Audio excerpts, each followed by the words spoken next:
I'm at Grace Church Road. I went to Waynesboro to bring this man down to this address. And now he's trying to force his way into a house. I'm afraid to move my vehicle.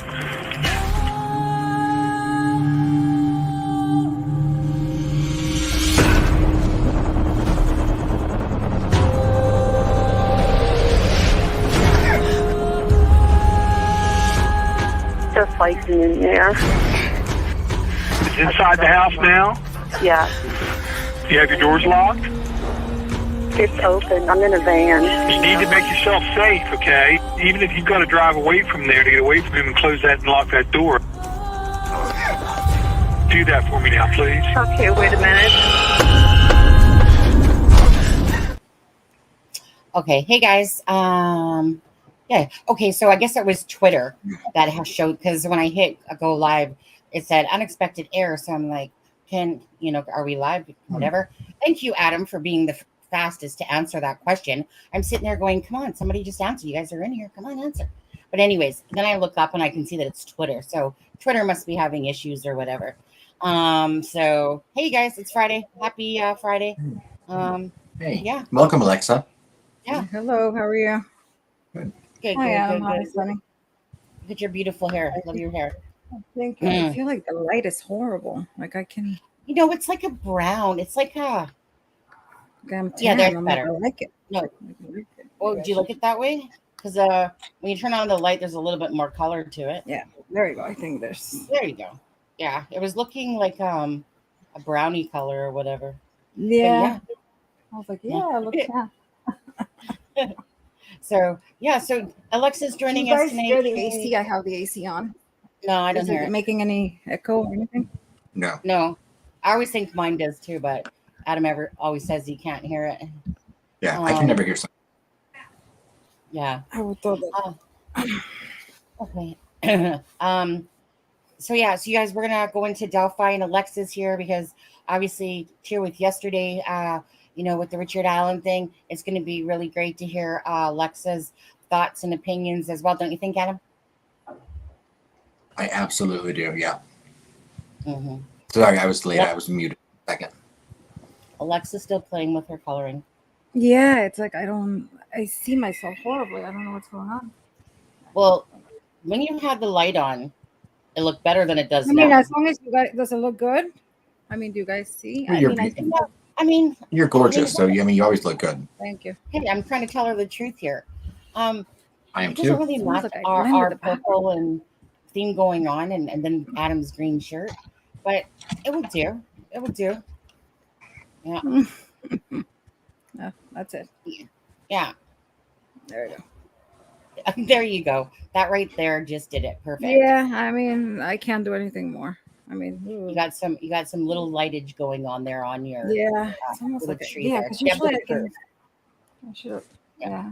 That would approve. Oh. Whatever. Okay, well, let's give some shout outs. Adam, do you want to give some shout outs here? Absolutely. As long as my thing doesn't freeze up on us. But hey, Mustang, how are you? Good to see you. Callie, it's good to see you. Oh, I don't think I know that name. Oh, wait. Doesn't. He's a really famous YouTuber. You know what? Is it like I literally just watched this guy that kept saying how famous he was, and I think his name was Wyatt Yeager off of Instagram and TikTok, and he kept saying how famous he was. Do you think Deb has reached that level? That's what Deb says in our private group. In our private messages, she's always like, I mean, you guys, you're just lucky to be talking to me. I know. And we're typically like, well, we kind of are. Actually, no, I don't say that. What I say is, Deb, get to my level of status first. So you should be thankful for talking to me. That's kind of what I tell her back when she says stuff like that to us. Hate those egos, damn it. Go ahead. She's crossing our names out in her notebook right now. Yep. Okay, so I think Shelly, good to see you. Hey, peeps. Oh wait, you're the one clicking. I keep thinking that I have to click. Well, here, I'll let you click. That way. Okay. Hi, Sees Through. Sees Through was in a chat. I can't remember where that was though. And I was like, I agree with everything Sees Through is saying. Hey, Brooke Walker. Hey, Twinny Tab. Can we just change that? Can we add a K in there and say Twinkie Twinkie. Tab? Twinkie Tab. Yeah. Yeah. Happy Friday, y'all. Mm-hmm. Oh, Frank. Oh, there's another famous YouTuber. Hey, Frank. Good to see you. I don't know how Frank, we end up I with know them all in yesterday here. you had a long day, so thank you for going to court and great coverage, dude.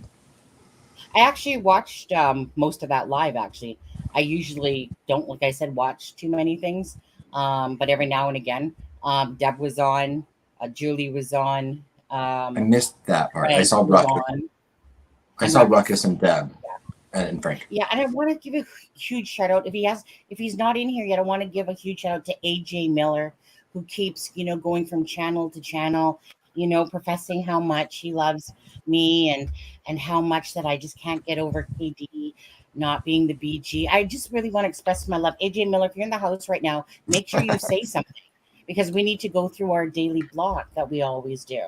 Right. Okay, but I wanted to appreciate that. Okay, let's see. Did we say hi to Brooke yet? Hey, I'll say hi to Brooke Walker again. Yeah. Again. How about this person? This famous person. Yes, you don't talk about famous. How about Oh, there he is. Whoops. Hey, Fibro, good to see you. Hey, Boy Mom. I feel It's been a while, Boy boy Mom. Good to see you.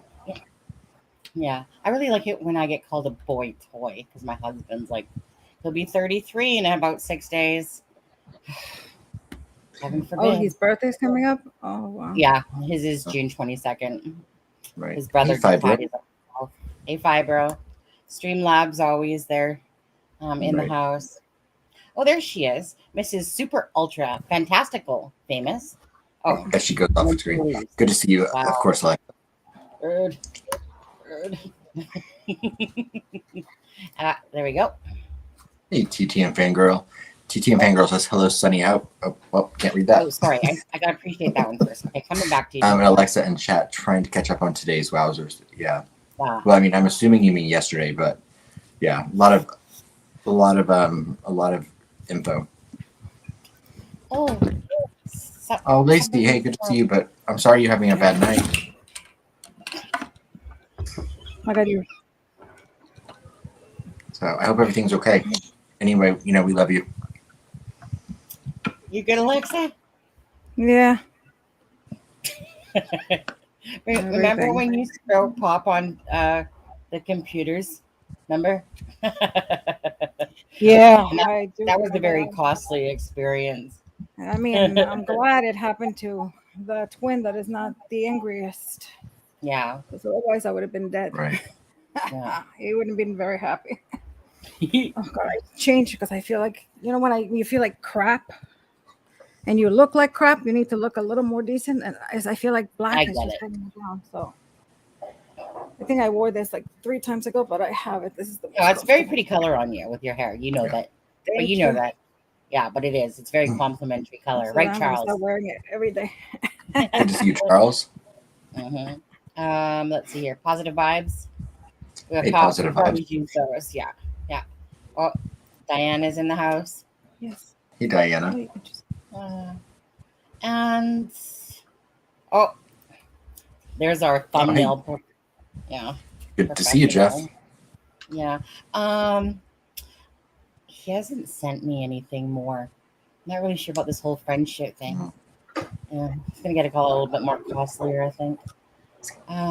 We had to tell AJ to stop, but then they threatened to ban him. Yeah, I was watching. If he would have said one more thing, I was gonna pipe up for a second, but it's more laughable that he literally had to go into somebody else's chat, and then instead of people whatever, they were like, like, why are you picking on Sunny for, So it didn't create the. Who are we talking about? This AJ Miller, whatever. AJ Miller. He went into Frank's live and whatever, and it just happened. I was there, and seen him in there, and I'm just like, dude, like, come on, like, how is it that I could, like, do you know what I mean? Like, I just love it when people do that. It's kind of like, I mean, obviously, it didn't matter about the 100 and other people that guessed the wrong BG and called all these people out, Pat Brown, whatever. But these people that are dedicated to Sunny still, that want Or to the just, people that are still doing it. AJ Miller, I got no problem saying that KD is not the bridge guy and that Richard Allen is. I don't harbor it like you seem to be harboring wanting to go to the channel. But thank you for dedicating so much time to me, dude. Seriously. But it's fun blocking you pretty much every live as well by the same token. But it's so funny when they're sitting there like speaking your mind for you. Because, obviously I just can't get over the fact that Katie's not, and I'm still wishing that he was, and da-da-da. Well, actually, that's probably true a little bit on that part. I mean, yeah, I thought I had the whole freaking puzzle figured out pretty much, but I was wrong. Stephanie, your hair looks cute. Oh, Stephanie, your hair looks cute in a ponytail, Sunny. Oh, I thought I was reading this comment where it said, Stephanie, your hair looks cute in a ponytail. I'm like, how would somebody know if Stephanie's hair looks cute in a ponytail on there? This is what I call lazy. This was me getting up 20 minutes to the live and going, I'm flipping my hair up in a ponytail. And It was people good. So does Alexza. I'm like a wild child and free. Right. Right, Shelley. Okay. I think we're caught up. Love your of course you do. Fibro, I think I was in Frank's chat. I don't go in a lot of chats. But I was in Frank's chat for a little bit last night. I didn't see AJ Miller, so I must have come in after that. But I was happy to see Deb and Frank. And I'd never watched Ruckus before, and I have to say I was really impressed with him. Yeah. It was a good live. Just hearing what they were all saying. I mean, Julie was having wind issues because she was sitting outside and that wind kept howling in. Yeah. Julie had already left by the time I started watching. Oh, okay. What was it? Oh, the one thing I was going to say to Frank, because I sent him a messenger message, but I don't think that he saw it. Frank, chances are you don't have your 3,000 hours yet. Hence why you don't got the apply button for the YouTube monetization, because your channel is still freshly new and it takes quite a bit to get to 3,000. So you're going to want to go into your YouTube studio and see how many watch time hours you have. If anyone does have a channel, lives are not considered watch times hours. Only once they turn into a video, then they're considered watch time hours. Yeah. Lives are basically in the sense of, for earning anything, the only thing that you earn off of a live is when people donate to you and stuff like that. Other than that, the video is not monetized until after it turns into a video. And the people, so the count of people during the live doesn't count, right? It's only who views it afterwards that counts towards any ad revenue. But that's probably your reason, Frank, is that you probably haven't hit that 3,000 hour threshold yet. Hence why you probably don't have the apply button, because his channel's not that is still really new. It takes a good chunk of watch time to get that 3,000 hours. How many subscribers does he have? Well, I'm not sure. He has, Frank? He's got enough to monetize because of the new rule. I got it. So he has the subscribers, but not the watch hours, right? Yeah. I know that I had 1,000 subscribers like really fast, and then it took a longer time to get the watch hours because I've only done like 2 lives.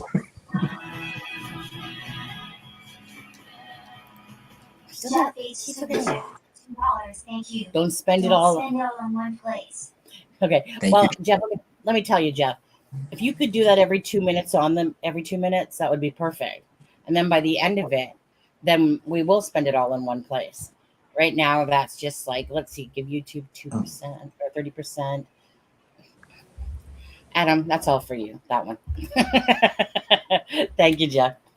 Anyways, so that's just so, when people that sit there and, they have no clue if they're not a creator, how things work and that. But that's probably what Frank's issue is on that one. Charles. Okay.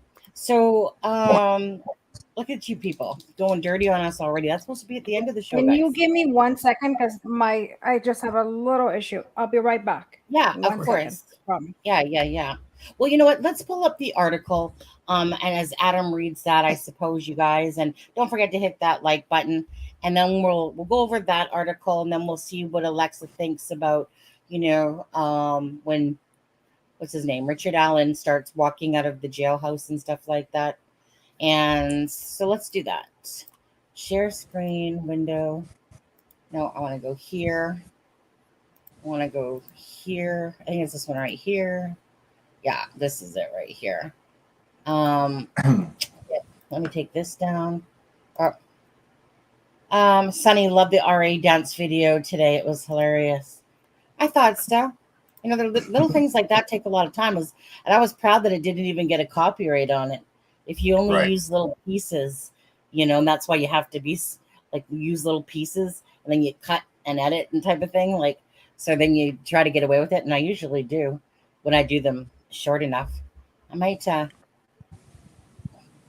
to play that later, just for the sake of it. Did you watch it?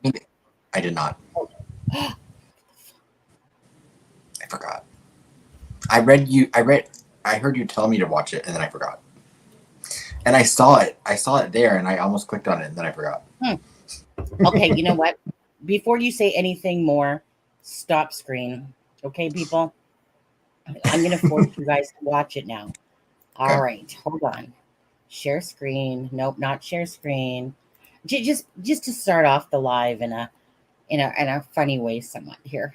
So video file. Let's find that bad boy. Right here. Tell me, baby, 'cause I need to know now. Because we need to know now. I must confess, I still believe. Hold your homeboy. You can't touch this. MC Hammer, you're totally wrong here. His dance moves are nothing short of amazing. Now you know you want to dance, so move out of your seat and get a fire girl and Hit me, baby, one more time. yo, sound the bell. School is in, sucker. You can't touch this. Do I lose my mind? Give me a sign. Richard! Shut the fuck up. We all live in a yellow submarine. Yellow submarine. Yellow submarine. Now you know you want to dance, so move out of your seat and get a fire girl and Now set for the suspect in the Delphi murders. The man accused of murdering Abby Williams and Libby German will face a jury in about 6.5 months. Richard Allen. Okay. So anyways, that was it. It was just like, sorry guys. It was just like a 1 minute, one minute and 27 seconds. But I liked it. I like the MC Hammer thing, and then like his wife coming in, and then the I must confess. Yeah. And then it says I'm anyways, I have a good chuckle making those things sometimes, It's like I could be doing probably something more productive, but you know what? Let me toss in a funny here because that yellow garment just gets me every time too, Mm-hmm. Yeah. I like the video. I just have FYI. I shouldn't even be telling you this, but I cannot keep my mouth closed, and I told you that the day you start suppressing me when I say, I will come. And that's one thing I always liked about you. I thought the video was funny. I just personally didn't like the fact that you put the wife in that video, because I think it was not very, very nice. That's fine, because you know what? I was waiting for one person to say that, and you're the first person to say that. No, probably the first person that No, people are people pretty think blunt. they just don't tell you. But you know what? The thing is, Alexza, is that if anything, I was expecting someone to make a comment about that, but then you know what? Then I thought, I don't care. I'm doing my video the way I do my video. I know, but I just don't think I like the video and I get the humor, except for I just that don't part. think the wife is something, because she's going through a tough time, and she's a victim too. So I really, how would we feel if somebody would make that to make you know what I mean? So somebody would do that to the victims. Everybody would be infuriated. Whoops, 1 sec.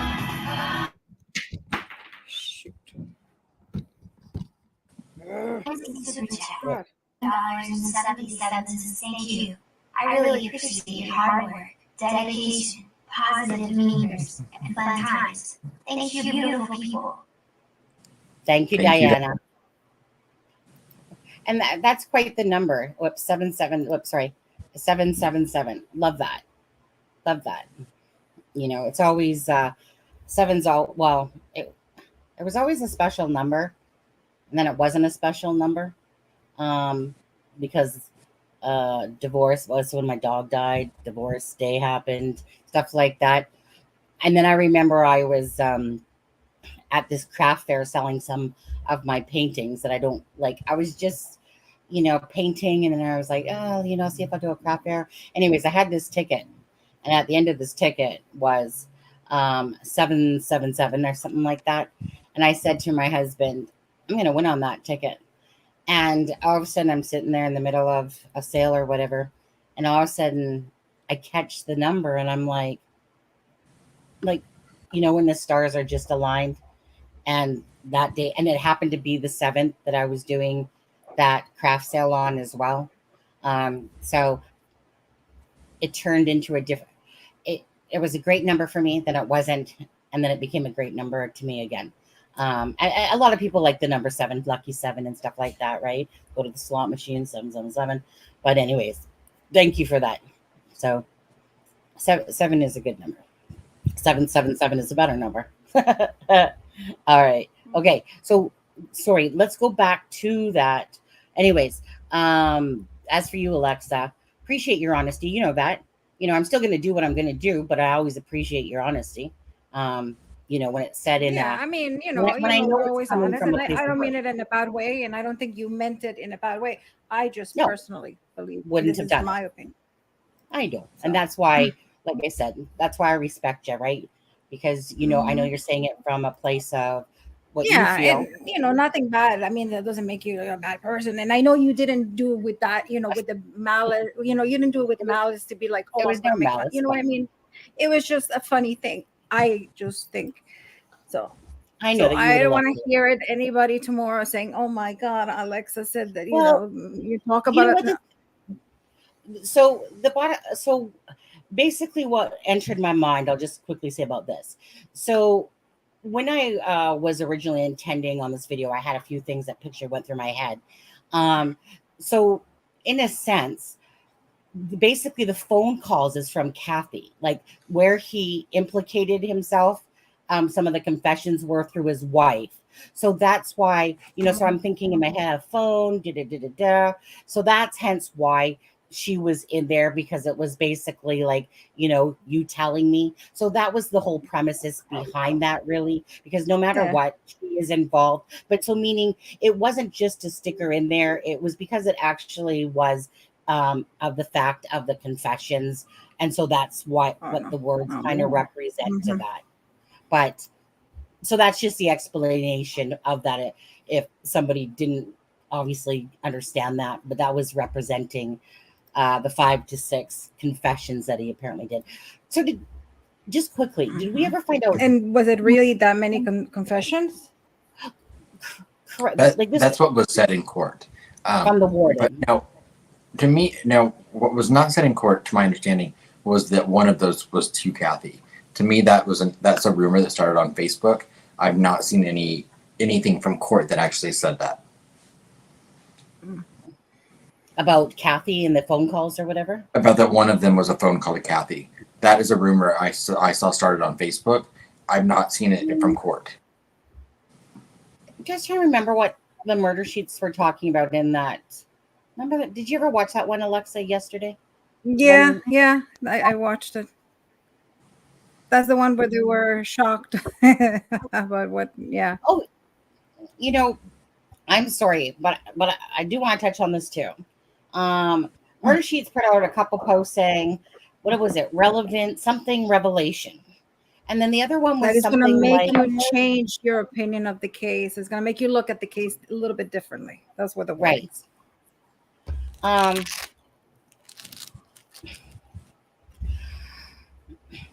What are your thoughts on that, Alexza? Well, I mean, I watched your video, And when you put the video out, and I was like, oh, okay. So I'm pretty sure they have something juicy to say. And with all the respect to the Murder Sheet, because I know you guys are friendly with them. And so I was like, okay. But then when I watched the interview with them, it was almost like they were so shocked by the revelations. And I was like, wait a second, wasn't this what you meant? So were they bluffing the day before? Or what was the information that was supposed to? No. But I mean, or I don't know, or maybe I don't know, but the way I took it when she was talking to Benny, it's almost like she was shocked. Right. And even Kevin said, oh my It was God. shocking. So I just wonder, I wish somebody would ask them. I mean, is that what they knew? Or was something else that they meant? I wasn't buying it. They knew something. And then they don't usually put out things like that unless there's something to it.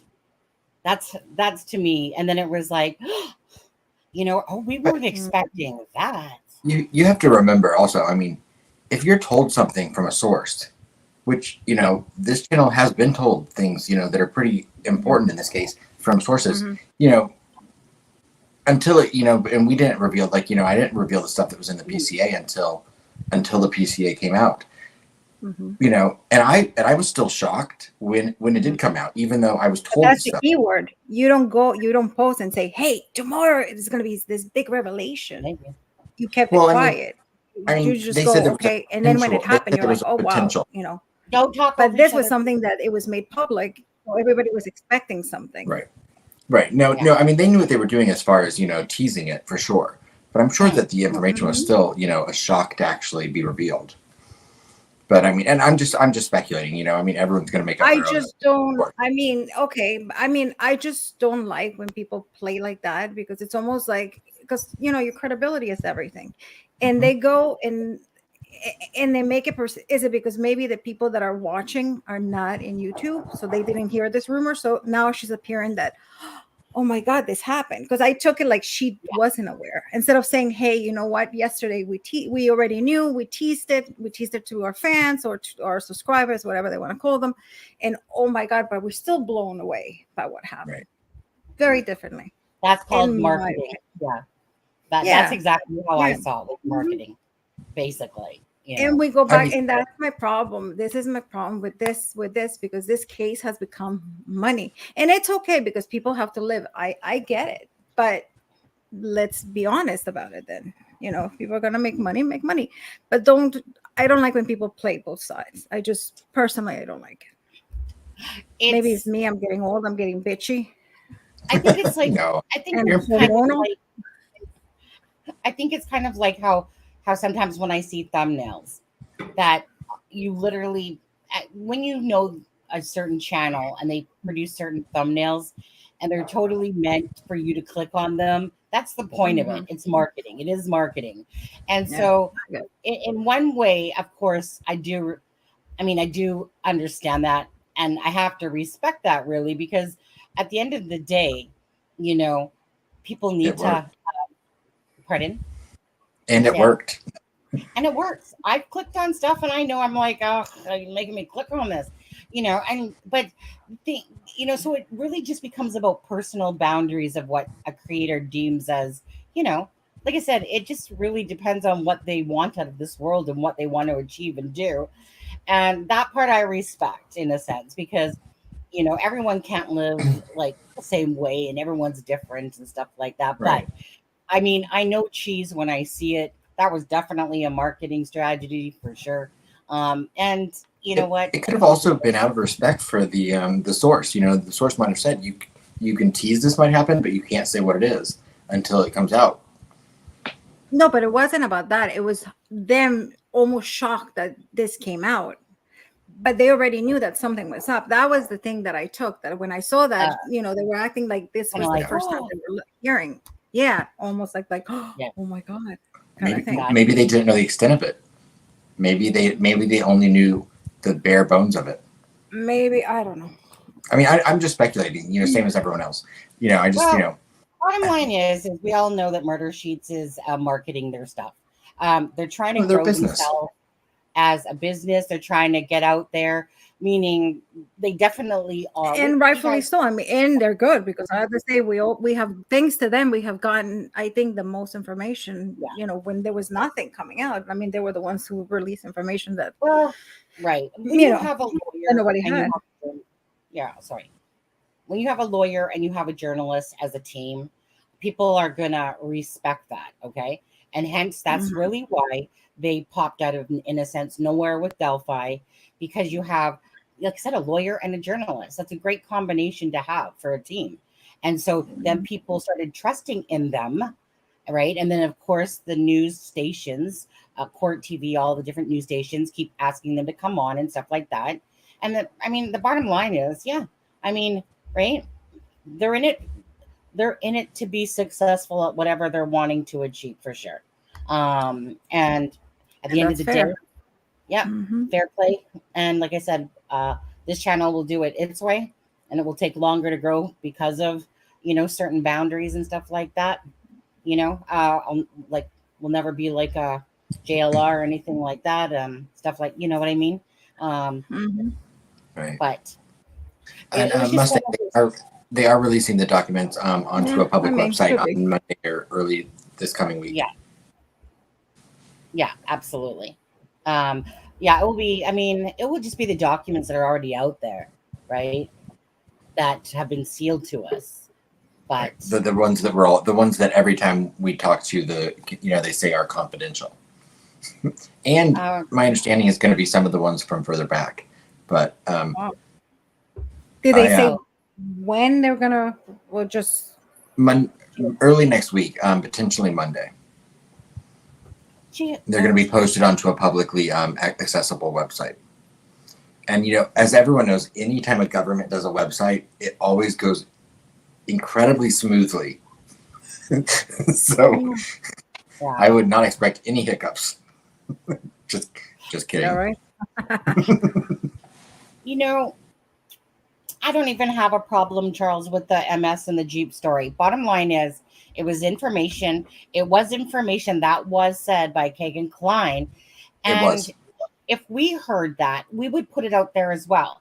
And then you expect people to, either one, use their brains and go check out it themselves and see if there's any truth to it or not. But bottom line is if something's coming out of Kagan Klein's mouth, even though to me, I just laughed when I heard that. I didn't even invest a second of my time besides laughing at about that whole Jeep thing. But that's because you knew it was a crock of crap, right? And anyone that heard that story would know it was a crock of crap. But because it came from Kagan Klein and he's putting it out there, some people fell right into that whole thing. It was just the most stupidest storyline ever, right? I don't believe it came from him. I think it came from somebody else. I don't think it did come from Craig. It did in a church. Okay, so if it came from him, they knew he was a liar. So why? I don't know. That's why they put it. Meaning they've always said take anything that Kagan. But when they said it the first time, they made it as a fact because they said we got it from a source. Well, right. Because the chirp was not to them. The chirp was to someone that provided that to them. Correct. So it was from a source. Yeah. But then it came to fruition that it was, absolutely true. And it's just Kagan Klein, like I said, lying. But, again, when somebody releases information, even if it's his channel, then it becomes your job. Either you can sit there and just believe everything that comes out of our mouths and other channels' mouths, or you can research and figure it out yourself or not. And that's where it becomes back on you guys.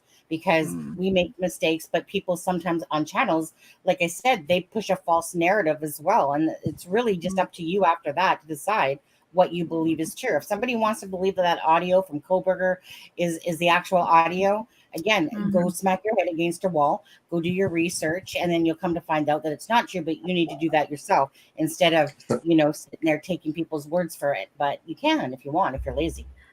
Someone told me JLR. But at the same time, I think, I understand what you're saying, but you also have to understand that, if you're being the creator, I guess you have a bigger responsibility of what you're putting out there. And some people, and let's face it, and this, some people, and I apologize. I came with my tongue a little too sharp today.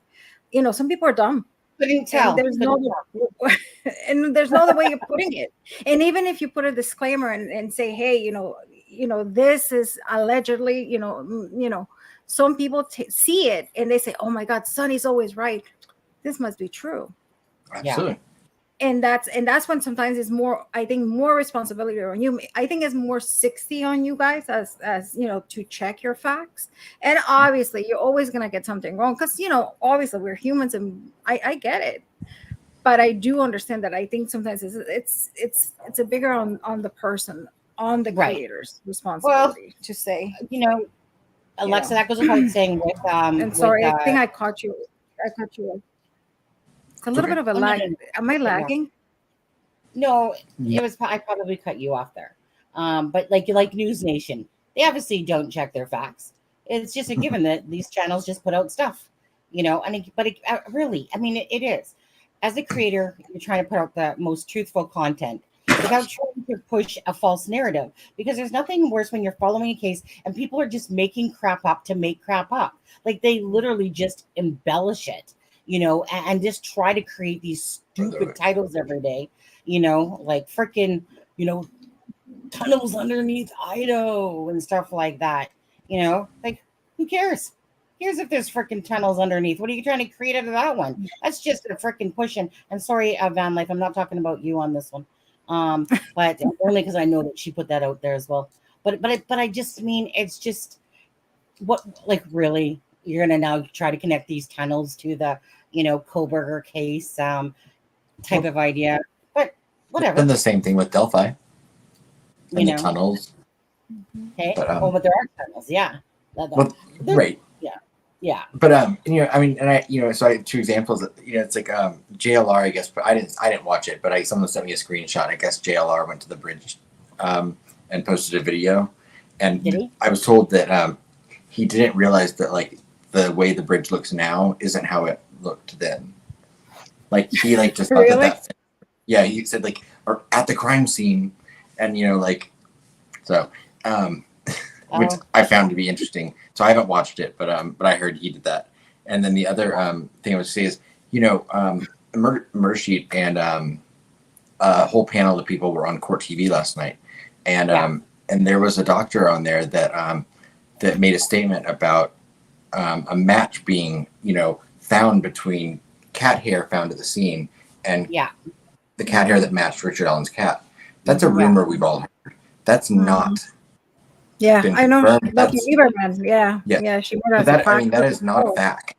But that woman stated it as a fact, and because it was on Court TV, a lot of people today messaged me about that, and they took that as fact because it was on a news program, and they thought they could trust that. And I'm sure it might have been. And now you have two, because now not only you have. It might have been an honest mistake on her part, but the way she said it and because of who she is, a lot of people took that as fact. When even if it is true, it's not been confirmed, so we don't know that. Right. Alexza, I was curious though what you thought about her this theory that not that it was hers, but it was the theory that the girls were abducted by Richard Allen. Yeah, and then they were going to be taken back for a whole escapade to Ron. Yeah, I never believed that Ron Logan was involved. I don't think it's involved. I heard this rumor before, but I don't think. I don't think so. I always believe that just because of the type of person that RA is, I always believe that he is the person who unalived them. But I also believe that there was somebody that facilitated that, or there might be some, in my opinion. I could be wrong, but I think that's how I always felt. But I don't think, he was going to kidnap them. But a lot of people believe that was going to be the thing. But to me, I don't think, because if he was going to kidnap them, why take them through there? It would have been easier places to put them, to take them faster than take them through the woods to the, creek and down the hill and everything. I'm not familiar with the place. I've only seen it in videos and pictures. Yeah. It's well, let me put it this way. I'm sorry, I'm just gonna get ready for this article in a second. Do you want to do the article at the end? So you want to talk about or do you want to do that first? Okay, we can talk about it at the end. That way Alexza can, because I'm anxious to hear from Alexza and her views. Alexa, let me just quickly show that part of the tape of Richard Allen right here. Okay, and so let me just play that for a sec. I'll put it full screen so you can see it, and then let me go back to it for a second. And I'll just start it from right about here. I'm not going to put on the volume, though. Mm-hmm.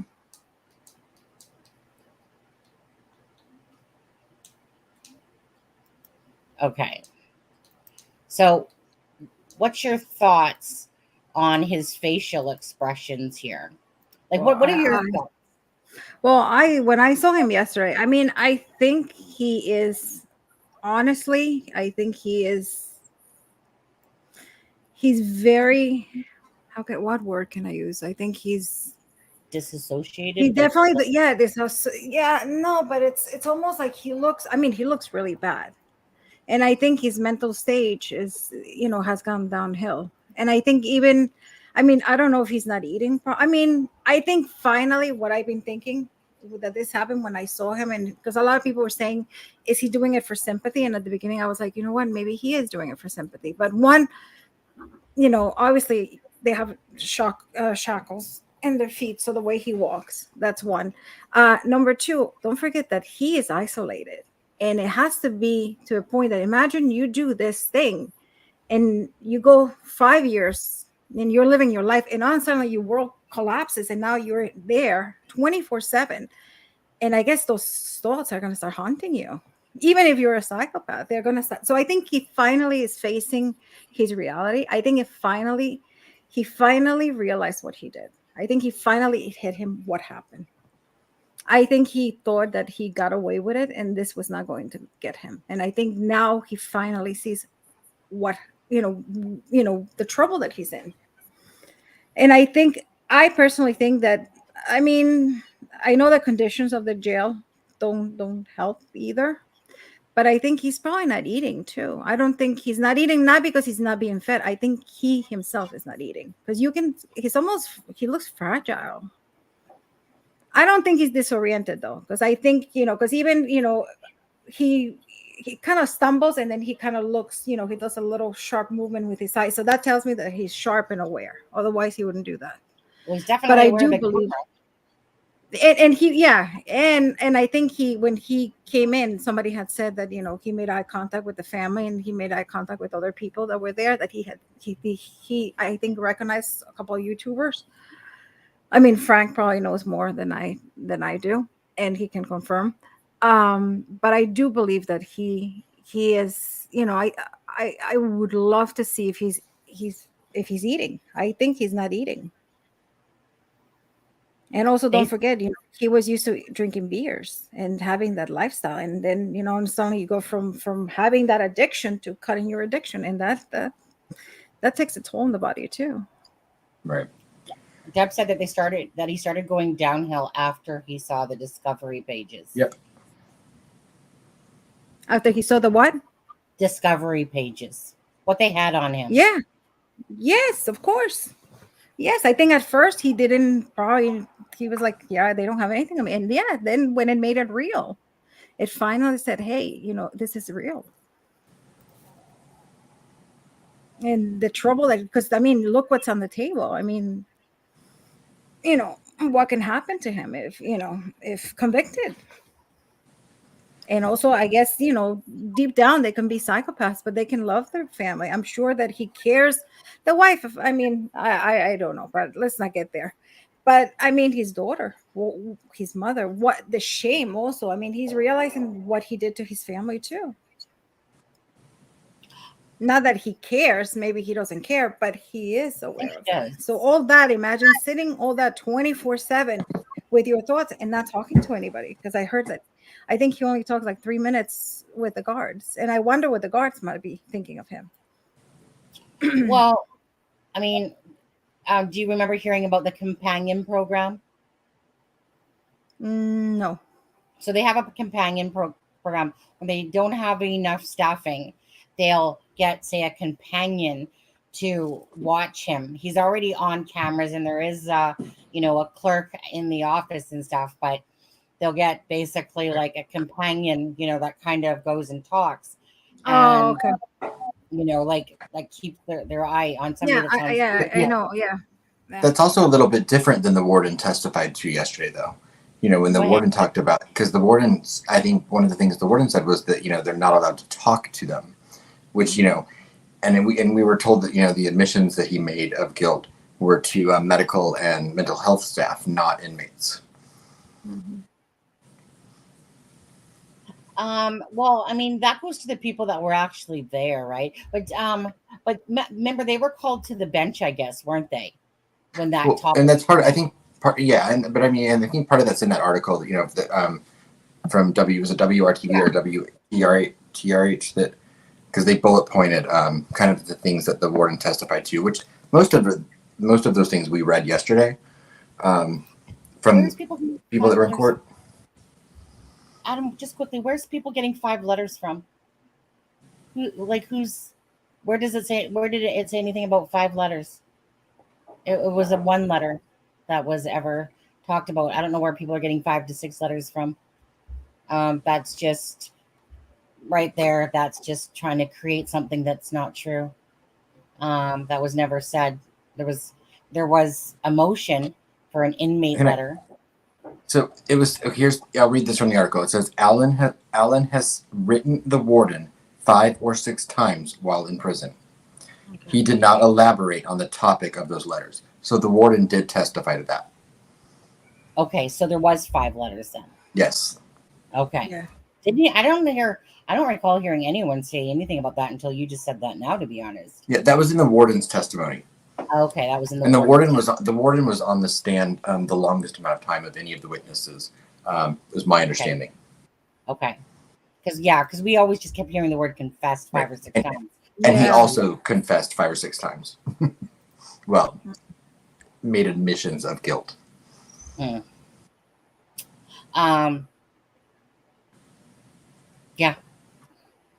Well, you know what? Let's go to that letter now. Actually, okay. Let's go to. All right, to the article. Yeah, to the article. Sorry, the letter. Right. I have a feeling that was in our possession. That's this article here. Let's do that. Okay. I'm gonna take us off the screen for a minute, so it's bigger. And go ahead, Adam. So this is from WTHR. I found this afternoon. It came out, and it says, during Thursday's afternoon pretrial hearing for the Delphi murders, defendant Richard Allen, the prosecutor and defense team debated whether Allen should remain in custody at Westville Correctional Facility or be moved to a county jail closer to Delphi. The Westville prison warden testified at the hearing and for the first time provided very specific details about the cell where Allen is living and the accommodations he has offered while awaiting his January 2024 trial. Westville Correctional Facility Warden John Gilipu testified. I'm sure I butchered that last name. I apologize. Yeah. Okay. And so the article goes on, and I appreciated the bullet point fashion of this. Yes. When reading, but it says Allen is living in the prison's A-pod, which is a segregated maximum security unit with additional security within the prison. The unit houses felons who have been convicted of serious crimes, such as unaliving and child SA. The Delphi unaliving defendant is the only pretrial non-convicted inmate currently housed in the prison's maximum security unit, and the only pretrial inmate assigned to the unit during the 4 years that Gilipu had been warden at the prison. Since arriving at the prison last fall, Allen has been living in a 12 by 8.5 cell that is equipped with a mattress on a secured bed frame, a toilet, and a Bible. Allen's cell is equipped with a surveillance camera that records his activities 24 hours a day.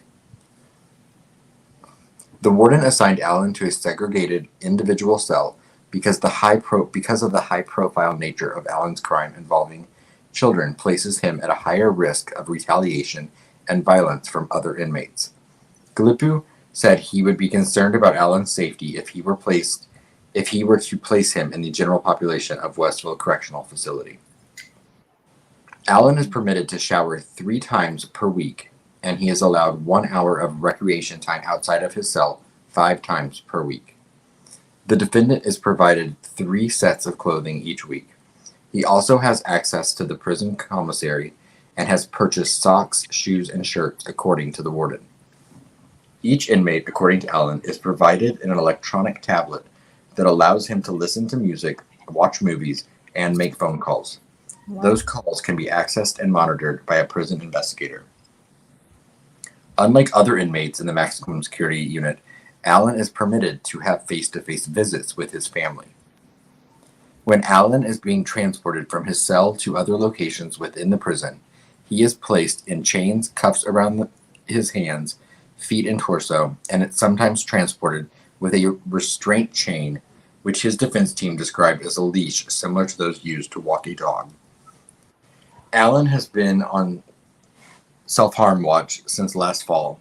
The warden testified that Allen's mental health seemed to decline a few months ago after he arrived when the defendant received his legal paperwork. Because he is on self-harm watch, the Indiana Department of Corrections has stationed a prison officer outside of Allen's cell around the clock. It used to be another inmate who was posted at Allen's cell door as part of the facility's companion program, but the warden said that changed once Allen's mental state declined. We talked about that yesterday. Allen has written the warden 5 or 6 times while in prison. He did not elaborate on the topic of those letters. He acknowledged Allen has lost considerable weight since arriving at Westville, but Galipu said the defendant's vital signs have remained within a normal range, and he receives almost daily checkups by the prison's medical and mental health staff. Galipu and Carroll County Prosecutor Nick McClellan said that Allen is receiving the same treatment as other inmates in the maximum security unit of the prison, and in some cases is being treated better. Allen is accused of unaliving Abby Williams and Libby German near the Delphi Monon High Bridge in 2017. Do you want me to keep reading? Yeah. All right.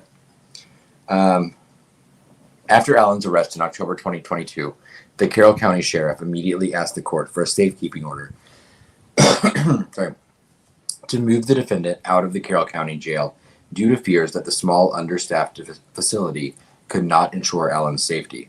The request was granted. Allen was temporarily transported to the White County Jail before being moved to the Westville Correctional Facility, which is 90 minutes from Delphi. Hold on, I gotta get a drink of water. Okay.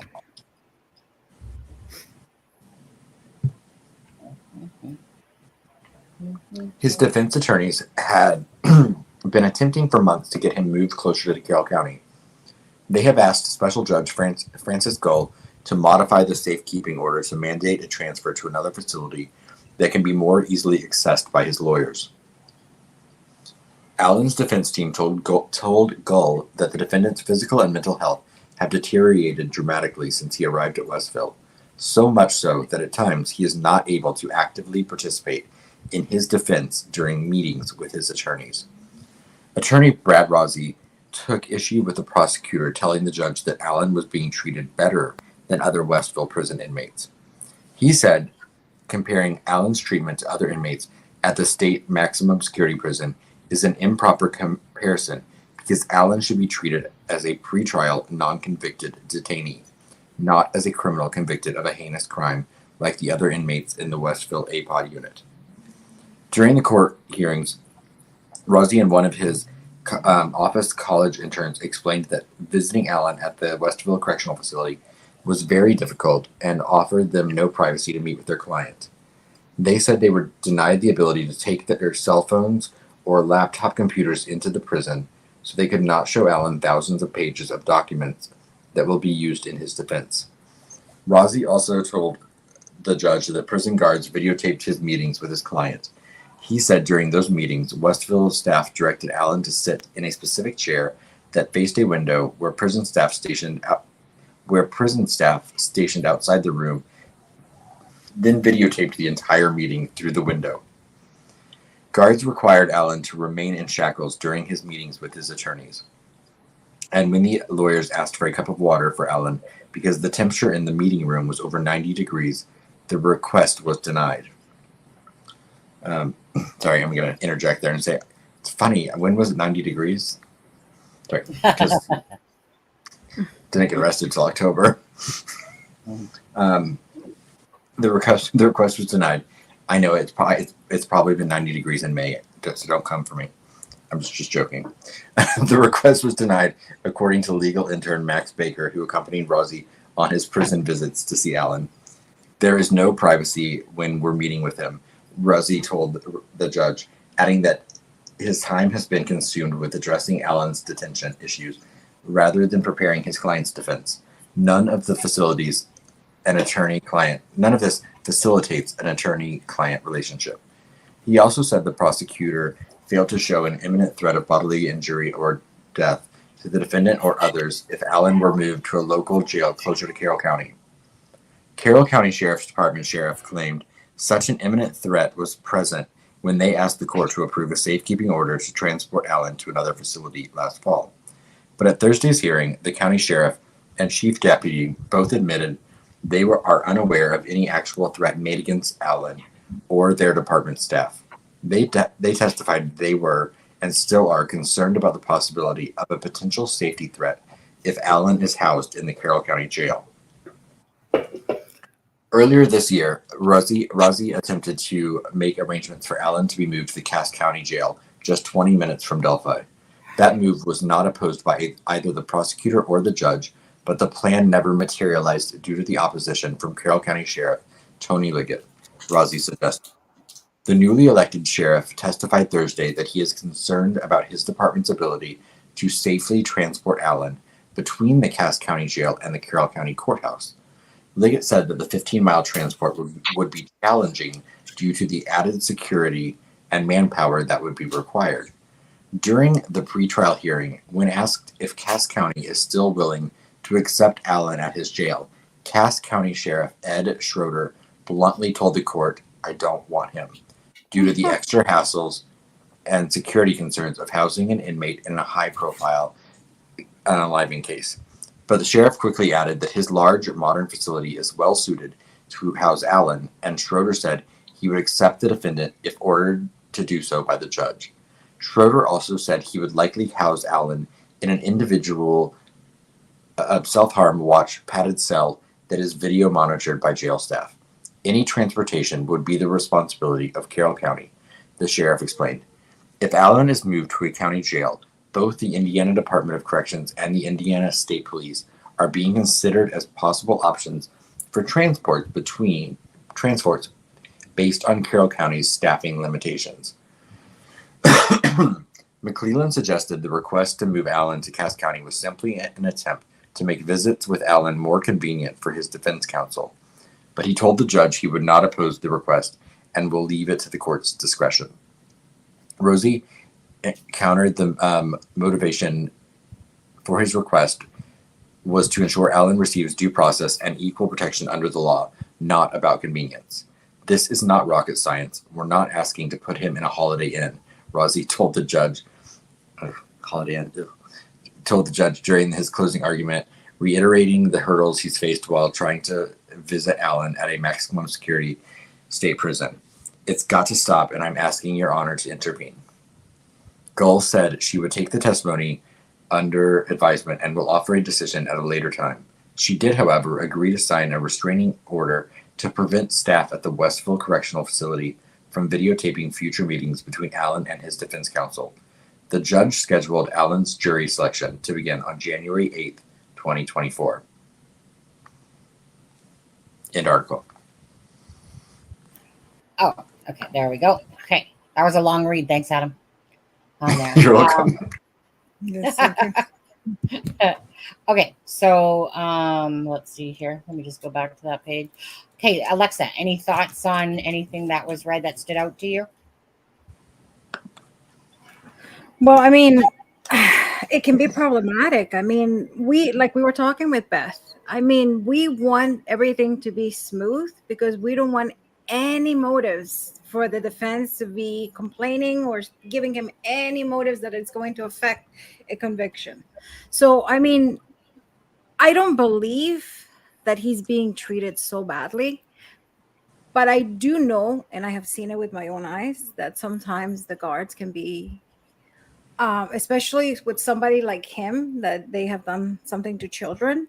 I have seen that, for example, I remember this guard vividly. That every time he used to put the prisoner in the cart to go to court, he used to bang him and take him by the. But he used to take him by the and bang him in the door at the hit him through the door, and it was always an accident, of course. It was like, oh my god, I'm sorry, but you knew it was obvious. Or sometimes they're in when they close, they close. Sometimes they do that to harm them because they are they're people too, and sometimes that's the way of getting their anger. I'm not saying that's right. Obviously it is not right, because I think you have a job, and even if you believe that they're garbage and they should be treated, they still need to be treated fairly. So, I mean, for this sake, I just hope that nothing is happening. That I really hope that nothing is happening. I mean, that maybe somebody might have done. I mean, I don't think he's being abused to the point that he is. But who knows if they have banged him here or there. Oops, sorry. I don't know. Let's hope not. Is there somebody knocking on somebody's door there? Is that what I'm hearing? I'm hearing some. Okay. Lauren Ellen, just a question. So she's saying, Aspen, Miss Depp here. So the other name is Depp. I was there. I can answer any specifics. Laura Ellen, if you would like, you can pop on the live with us and talk with us about that if you desire. You do not have to put your camera on. You only have to show that you're a real person behind in the back room that nobody else can see besides us, if you wish to join us on here and discuss it with us. So I'm going to put out that offer to you, Laura, if you would like. You don't have to take us up on it, but if you do, I can drop the link to you, and you can come and join us and talk about it all if you'd like to. And I know Laura. So I know that she is who she is. Yeah. I want to answer Shelley's question really. Shelley, I was told that that the part of the warden's testimony, it was not in this article, but part of what I read yesterday from the warden's testimony was that normally that a replacement tablet for someone at the prison is $250, but they did replace Richard Allen's once it was broken, and they did not charge him. Now I know people are going to say, well, he's paying for it somehow, but I'm just relaying what the warden's testimony was. Mm-hmm. Thank you, Anthony. Mm-hmm. Now, the warden doesn't exactly have a gleaming background himself. That's what we got. But go ahead, Adam. But I mean, I know that people have said that, and I am not disputing that. But what's his benefit here to lie? He's under oath. He's under oath, and I mean, it'd be much easier for the warden if Richard Allen wasn't at his facility, because he wouldn't have to deal with any of this. So I don't see any motivation for him to lie about things that could then cause this case to be turned over on an appeal. That's of no one's benefit. Well, I don't know about what you were thinking there, but I wasn't equating that to the case as much as as much as if, let's say someone is known to be a stealer, okay, and then they have that stigmatism. So if you're a warden and you have 3 cases against you, and it's because you're breaking the rules of like having his family live at the Westfield Correctional Center, and that's against the rules, and you're blatantly breaking your own rules. What else? What other rules? Oh, I mean, in general, as for the treatment of people, meaning what other rules could possibly be broken if you're a rule breaker yourself? So there was 3 cases, and I was reading a couple of them, and like I said, so it's just kind of one of those things, is that Mr. Warden doesn't exactly have this saint past himself there, but it just makes you wonder, because when people talk about the treatment of people, so I'm not talking about Richard Allen by himself, I'm talking about people in general. If you're known to break rules, how, and again, and you're supposed to be, that person that's in charge, but if you can't even follow the own rules of, what the warden is supposed to do and do stuff like that, it breaks the trust in, obviously the warden and what else is going on. If he can break those rules, what other rules is he breaking? So it's not so much about, go ahead. No, it can also be the opposite too, because I mean, he's angry, he's angry that he is there and he's disturbing, he's, before the jail used to run one way, and now that he's here, he has to, they have to have more meetings, technicalities, and this and that. He can take it out on Mr. Richard. So I can see both sides. I mean, and I told you, because I have seen it with my own eyes. I know that happens, and people always say, no, it doesn't happen, but it does happen. So, and people lie all the time. That he can be like, no, I am treating him fairly. And I mean, I understand you take value under oath, but a lot of people don't take that. But I mean, technically, I guess it should all be on videotape. So his treatment should all be documented. Yes, but I mean, don't forget that sometimes, things get deleted. Of course. It wasn't working. Oops, the camera didn't work. I mean, at the end of the day, the thing is that we all know that there's corruption within the system. Okay, that's just a given.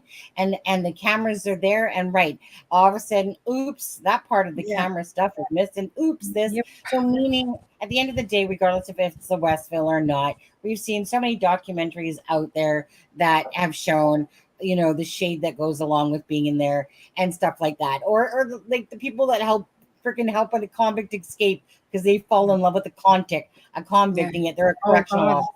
Yes, like that lady, remember? White. Okay. Yeah. Yes, exactly. Now, just quickly, Laura, in chat, then, if you want to mention some topics that haven't been talked about, then we can verbally say them out here. Because Laura's saying that there's some topics that really haven't been talked about that happened at the court. So if you want to, if you got the finger power there and want to type them away, feel free to, if you can't, since you can't join on. Fibro is going on there. So you would think that people have the brains that, that this is one of the most, how notorious, how famous this case is. That everybody, all the eyes from around the world have the eyes in this case. So I'm really hoping, and again, that they're not doing what they claim to be doing.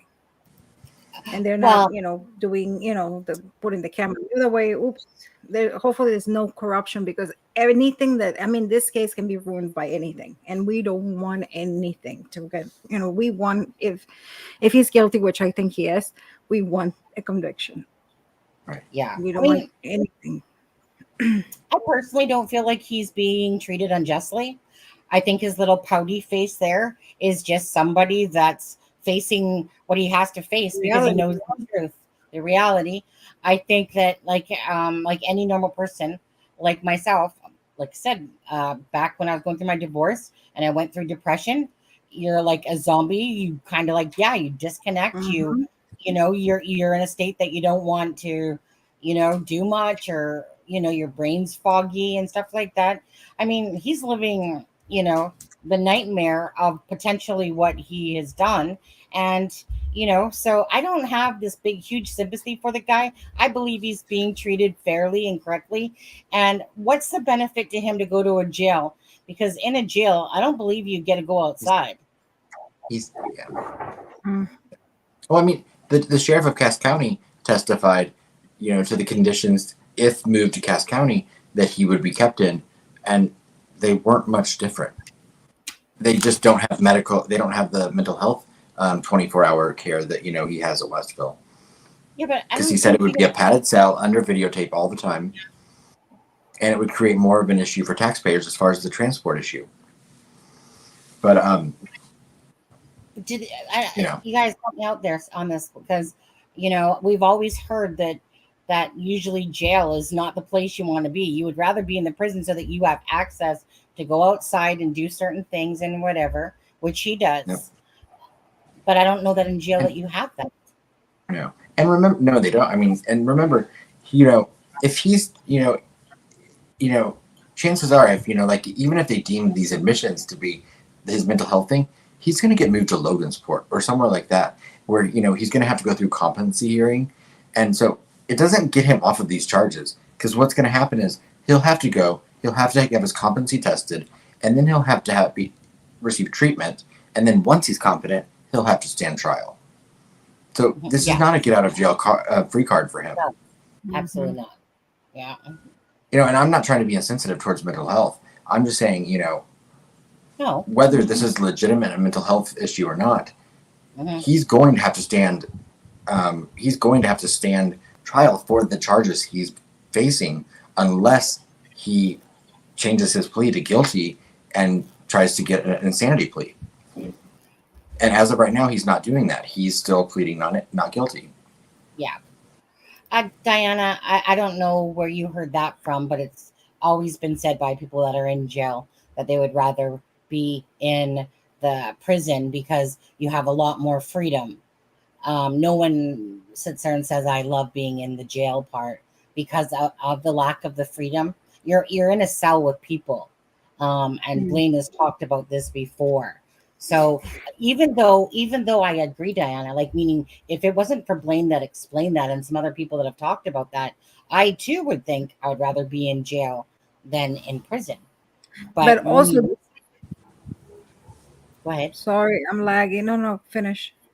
No, that's good. That's good. You go. No, but also don't forget that in the way they're being kept isolated, because don't forget when they go to prison, I mean, and especially people they do things to children that, SA children, they are going to become, their butt is going to be busy, more busy than a subway. They're going to, potentially be abused. Sometimes, they have to be isolated too. So they're not going to have people like them with this notoriety of this cases. Sometimes they cannot be in that type of scenario or they're going to unalive them. Oh God. So Ellen says, Laura, says, okay, some people say he made eye contact walking into courtroom. Some people said, yeah, he looked right into my eyes. No, he absolutely didn't. He acted dazed and confused, like he didn't recognize faces. And I'm telling you, my gut says that his lawyers said, go in there and look as pathetic as you can, basically. I mean, that was the whole game there was that, remember the picture that they put out of him looking all weak and meek and stuff like that, right? Because I think it was on that podcast that Anya and Kevin were on. And kind of what made sense, right, is that the whole mental health thing is really just the just desserts to toss out those confessions by basically saying that when he made those confessions, because that's the whole point, that when they made those confessions, that then they can deem him has mental health issues so that they can get thrown out. So really, it became just a game. We have to do this to we have to do this circle to achieve the end result. And that absolutely makes sense of why they're trying to claim this to get those confessions, because those are detrimental to him, is those confessions. So if you're sane and normal and those confessions are being brought into the case, but if you're deemed as having mental health issues, that makes absolute sense that would be the reason for this whole mental health and to make him look weak and meek. I'm sorry, I read this totally as a play of a game. Does anyone in his position should feel depressed, should feel lonely, should feel all those things? Dude, if you are the person that killed 2 girls and you murdered them horrifically, you deserve exactly what you get. Meaning, if you're being treated just fine and you have the ability to go outside and do those things, and you have the ability to have your family come visit you and have a freaking foam pad and stuff like that, other than that, besides getting treated as a human being, I'm sorry, can't have this. To me is an absolute act that went with the whole gameplay of exactly what lawyers are supposed to do. They do not want those confessions in court. Amen. Preach it, Sonny. Why is this thing keep flashing? Yeah, bravo. No, I agree. I think, yes, I think he has lost weight. I think he's worried. I think he finally grasped into the reality. And don't forget that also these are parts of the escape. I mean, not that he's an escape, but the MO of the case. The people that unalive, they go through, they go through phases, from the aura phase, and they go the Tottenham phase, where they start, feeling the fantasy's over, they're coming down, but then they can live their fantasy through the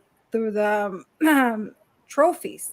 But now that he doesn't have trophies, so they start going down into a depression, and they can't get that same. And obviously, and on top of it, he's caught. So obviously he's going to be, more depressed.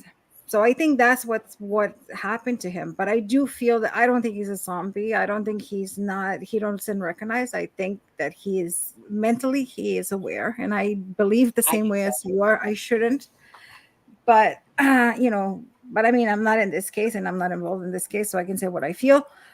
I do believe that, people want, a lot of people, they're trying to put sympathy towards him, but I mean, I have sympathy towards the girls. I don't have sympathy towards him. I'm sorry. And that's what people will say. Well, innocent until proven guilty. I'm sorry, they had enough to convict him, and I get that. In a sense, it's guilty until proven innocent. Truly, it is. Now, again, I firmly believe that Richard Allen is the person on the bridge once he was arrested, and then we can really do comparisons of Richard Allen, in a sense, because you can make out enough to get the gist of somebody. And you're definitely not going to get no 6'2", whatever he was, Ron Logan. But at the end of the day, again, I Charles, and I agree. Whatever Blaine has talked about, and Andrew and that, said that they would rather be in the system than sitting in the freaking county jail. Absolutely. Now, like I said, I feel like honestly, I feel he's totally mentally capable of standing for sure. I think it was just a game. I think that, like anyone, when you're in a situation, especially if you did wrong, but regardless, if you're in a situation when you're in prison, you're freaking locked up, you're in a bouncy room, you're only limited to stuff. And I think he's, like I said, mostly feeling sorry for himself and self-inducing some self-pity. Of course, the defense. I'm sorry, I don't really, as a human being, again, you take the lives of other girls, like the 2 girls' lives or any other person and stuff like that. Because I'm under the firm belief myself that Richard Allen is absolutely part of this regardless, and that he partook regardless in the girls' deaths that day. No, do I have sympathy for, anyone that's a killer? There's too much evidence to show that he was. So even, let's just say, even remotely, if he got off, that's just because they didn't have the evidence to convict him. But at the end of the day, there's cases that are more questionable. Yeah. Like, for instance, that lady that with her husband or whatever, the one that took out her husband and wrote the book, that little book, Are You With Me or whatever? Something like that. Her case to me is still questionable. I wouldn't sit there and go, oh, I bet my life on that one. Richard Allen, for me, I would sit there with all the evidence so far. I would say absolutely. But bottom line is he playing?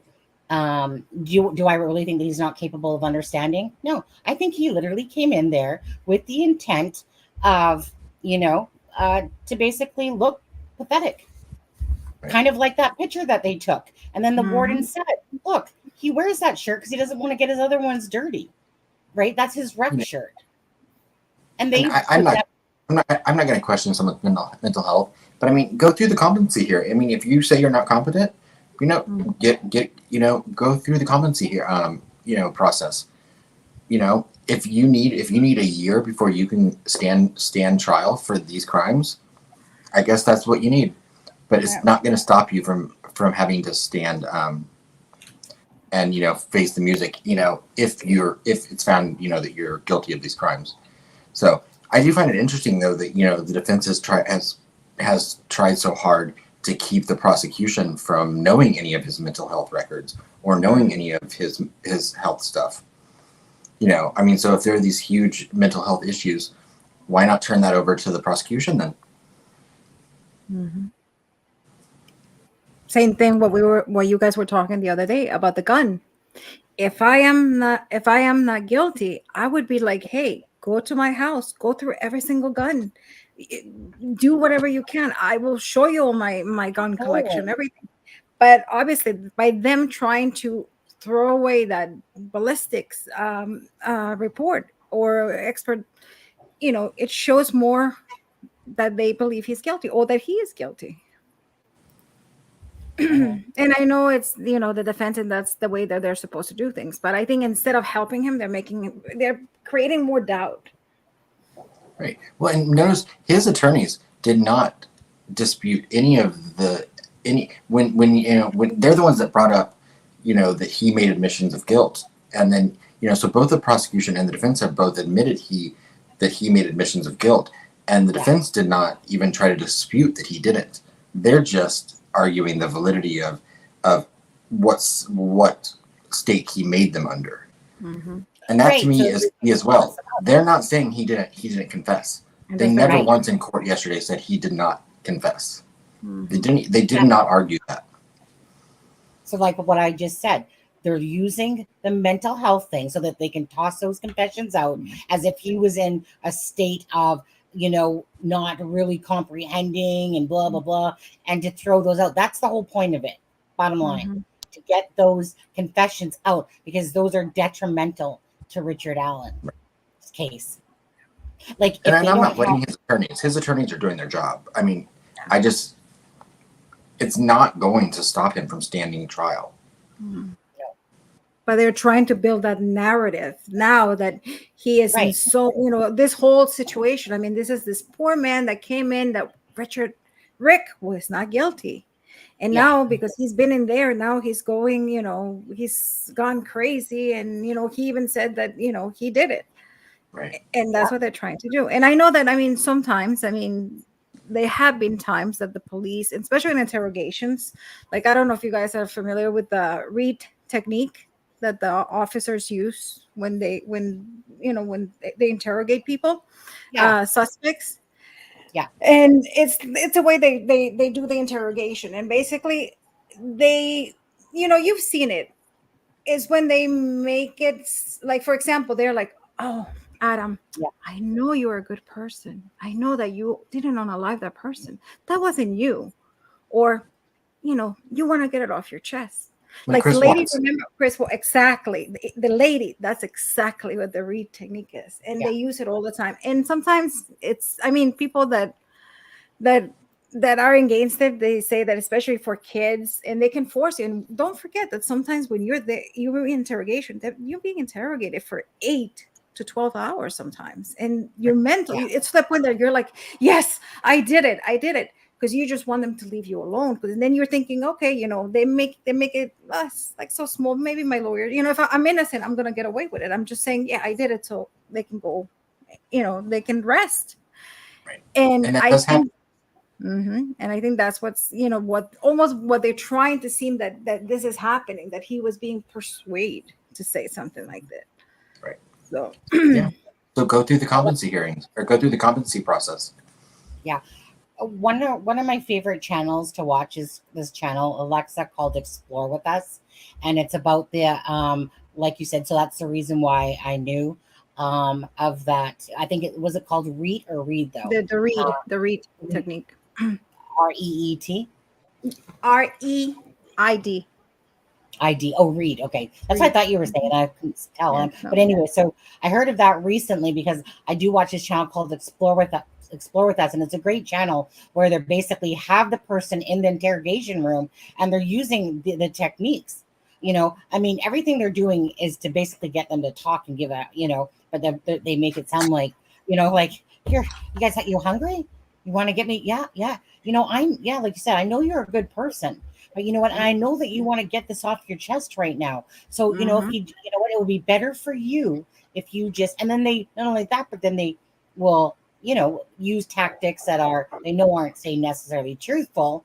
Like, so you want your husband to go to jail, even though they know that he really didn't have no knowledge of it. But they're saying to her, for instance, like today's one, like, you want your husband to go to jail. Right. So just start telling the truth. We're tired of your stories. We're tired of your twists and turns. I like it when they get hard ass like that sometimes when somebody's totally trying to twist and turn their stories to the narrative as it comes along and stuff like that. But either or, going back to Richard Allen. Would those be applicable in this instance? Because if he, if what was said is that he made these to medical and mental health staff of the facility, those aren't. Those are not interrogations from the prosecution. In fact, the defense is trying to keep the prosecution from having access to some of those records. But they can say, sorry. No, so I just don't see what technique. I don't see why they would have any reason to be trying to get him to confess. Yeah, no, but they can speculating, but. Yeah, no, but I think what they're probably gonna say is that it's his, his mental health that he is. I guess he's so exhausted that he got to the point that he just confessed due to his mental health kind of thing. So I think that's the avenue they're kind of like implying that they're going to go. Just like he had access to clean clothes but didn't use them. Just like he had access to food but didn't eat it. Just like he had access to his family but didn't visit them. Yeah, I mean, it was hard to believe that. I was like, whoa. I mean, the clothes, and we even said it. I mean, it looks so posed. I mean, who's going to take a picture? I mean, with the hand, I mean, come on. And even if you take a picture like that, I would be like, hey, can I take another picture to put out there? But I mean, even the picture, like the hand, like everything, you can tell that's posing. Oh, I know. And really, Billy, I agree. Their job is to keep him alive to stand trial. Yes. Yeah. If any, it was a good thing to hear though that if they miss 4 food times, that then they are intervened upon. Because exactly because you don't want Richard Allen, to take his own life. Of course not, because then the answers go. Well, I mean, I guess they can still try it, with whatever, but. Hey, I think I know this turkey. No, turkey. We want him alive. We want answers. We waited so many years. I know. Right. The families of those girls deserve that. Yeah. What'd you say, Adam? Sorry. I said the family of those girls deserve for him to, for him to be alive to stand trial, so that it doesn't bring them back, but. So. What was that? Noise? You have a ghost in your house, Alexza? I keep hearing that noise. Did Deb ship Ray Jones over there, and you've got him locked in your attic? Oh my God. Yeah. 1 second. I just gotta go. No, I opened the window, but oh my God. You know what it is? It's Daniel came in. Some ghosts have arrived. Perhaps the aliens have landed on your doorstep right now. And don't even get me started. Yeah. I mean, 1 second here. Present. Laura says Anna looked beautiful. But I heard that Anna looked beautiful, and I heard that Tara looked incredible as well. And I saw the picture of Kelsey and Mike and Becky, and Becky looked healthy. Kelsey was glowing because she's giving birth in 8 weeks, I think. And Mike looked good. Mike looked like he trimmed down a little bit. Yeah, Deb sent me a picture of that. That was nice. The time is coming. And of course, the judge set the date for January 8th for the, because she knows that there's going to be emotions within there. Because obviously, it was the speedy trial, but y'all know there's going to be emotions, right? And I still don't believe it's going to happen at that time. Charles, that's a good. I like that Charles says his health and mentality is so bad that his lawyers didn't feel like they wanted to visit him and send an intern instead. And I'm not going to share it, but I looked up the kid. This poor 21-year-old kid that they had testify in court. I mean, he's a kid. I mean, he's a college intern. Sorry, what was he testifying about again? That guy? He was an intern for the defense. From Indiana. Right. And I have his picture. I mean, he looks like every 21-year-old college kid, I know.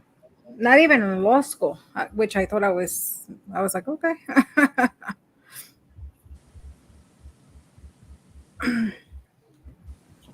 Laura says also another point that they just couldn't say was that if he was in Carroll County, there are other bad actors who may want to take his life, so he can't roll on anyone else.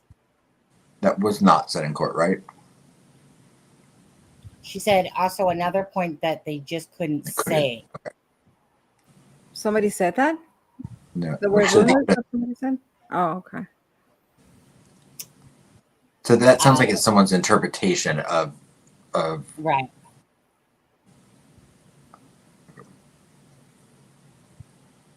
Yeah. Oh, Sisu, I did not hear that. What? That makes me oh.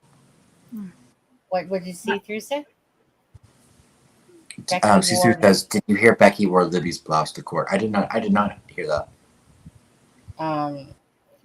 Deb, is that picture allowed to be shown that you sent me? With Becky? It was public. I got that picture as well. Oh, okay. So it was public.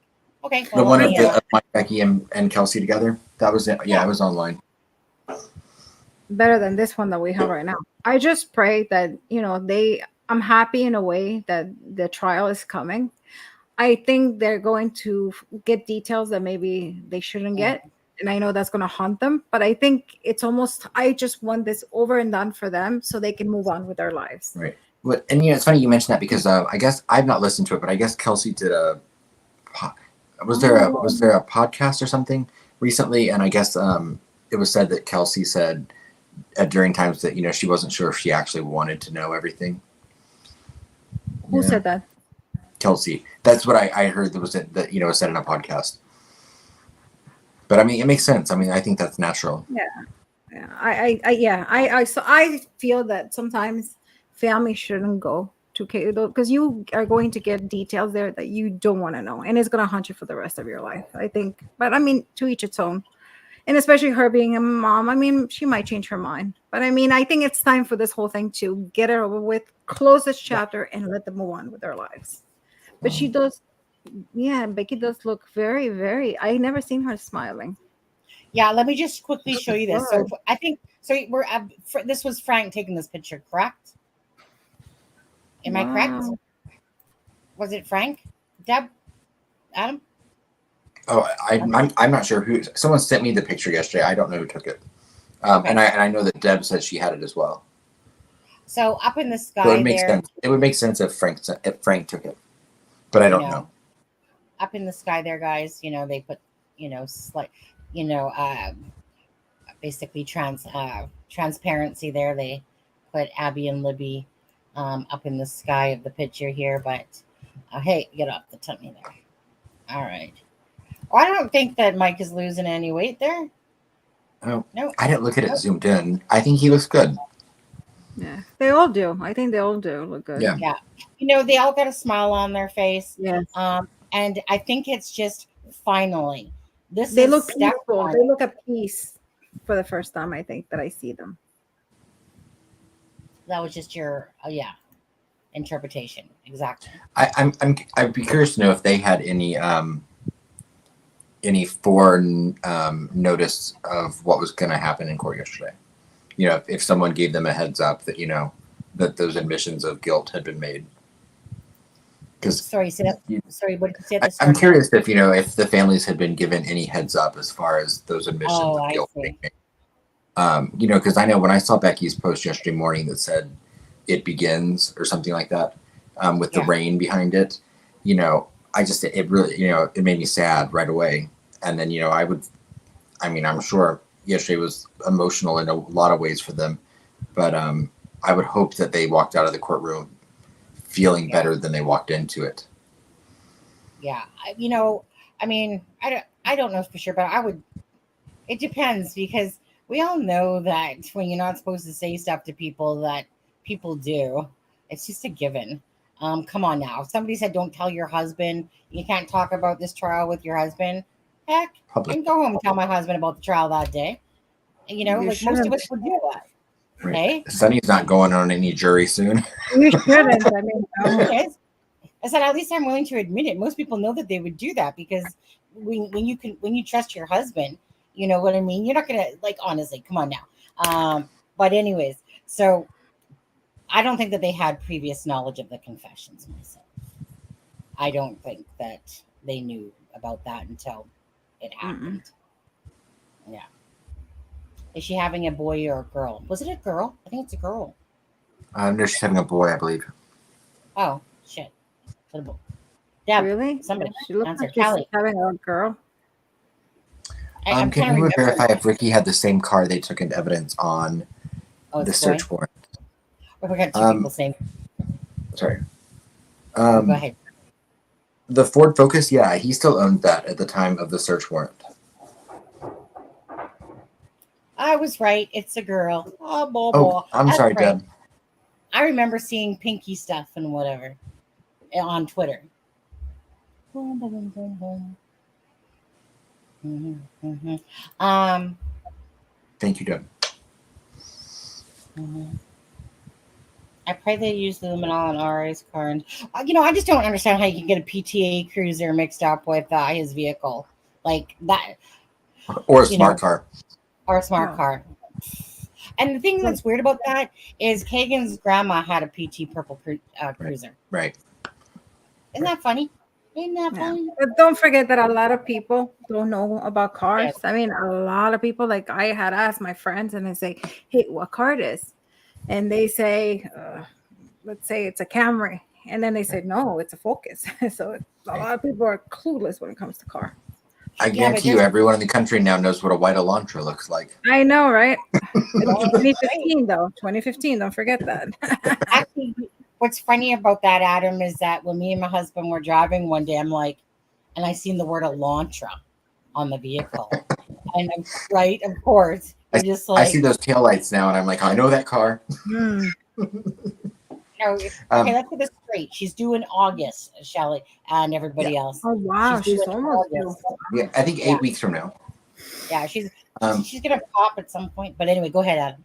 Laura says the day rocked and McClellan nailed it, and the judge made valid points that were huge. Laura, I agree, and I know that Murder Sheet said that they thought McClellan nailed it, and I was told by someone else that was in court that they thought that they were really impressed with McClellan. And this person had not been overly impressed with him prior to that. So and I've been impressed with Judge Gull every step of the way so far. So that is nice to hear that you thought so as well. Well, if there's one thing about McClellan, you know, regardless, he's fighting for a family that he knows that you know, regardless, you know what I mean? He has a personal connection to the Patties. Again, Adam, remind me, is McClellan related through? No, it was through marriage, but it was like a divorce thing. Right, he was related. Like, and it was like a cousin of. I mean, it was so far removed. Yeah. I remember. I don't think it can be close because otherwise, be a conflict of interest. No, it wasn't. That was a question for a while. Yeah, but it's not a conflict of interest. Yeah, that's why. No, because it's not close. That's what I mean. Because if it would have been close, well, you know, it can't. Yeah, it was like, you know, a marriage to the sister or something of something, and either way, it was deemed as not a conflict. I think it was like was married to like a cousin's daughter or something. No, it wasn't that far. I don't think it was that. You know, Kelly Brown was the one that Yeah, I mean, I have to look it back up. It was back in like November when after Alan's arrest that I looked into that, because remember they appointed a special prosecutor for a different case, but they didn't say what it was, and so people were speculating that they were going to put a special prosecutor in Delphi. Yeah. No, I don't see through. Like they're not going to release. Like if that comes up, it's going to come up in court. Yeah, I don't think that'll be part of the documents they release next week. No. If they release anything like that, that will be when court comes. No. Now, I would be very happy if they released a few of the old search warrants, like say Bicycle Bridge Road, or if Keegan Klein has nothing to do with it, why not release that search warrant? You know, I doubt they will, but because that's not part of Delphi. What? Because that's not part of Delphi. Like, but it was, man. But they said it was at the time. But you're right. And Bicycle Bridge Road was part of it. I want that one. That's the one I want the most. Why are people so invested in that Bicycle Bridge Road one? I'll tell you the reason. I'll tell you the reason I'm invested in it, and it's not because of any involvement with that family. I am only interested in it because it was the first search warrant that was carried out in this case, and I think it would probably hold a lot of clues as far as the crime because of what they were looking for.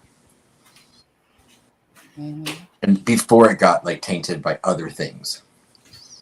So it's just pure like curiosity that I would like to see that search warrant. Okay.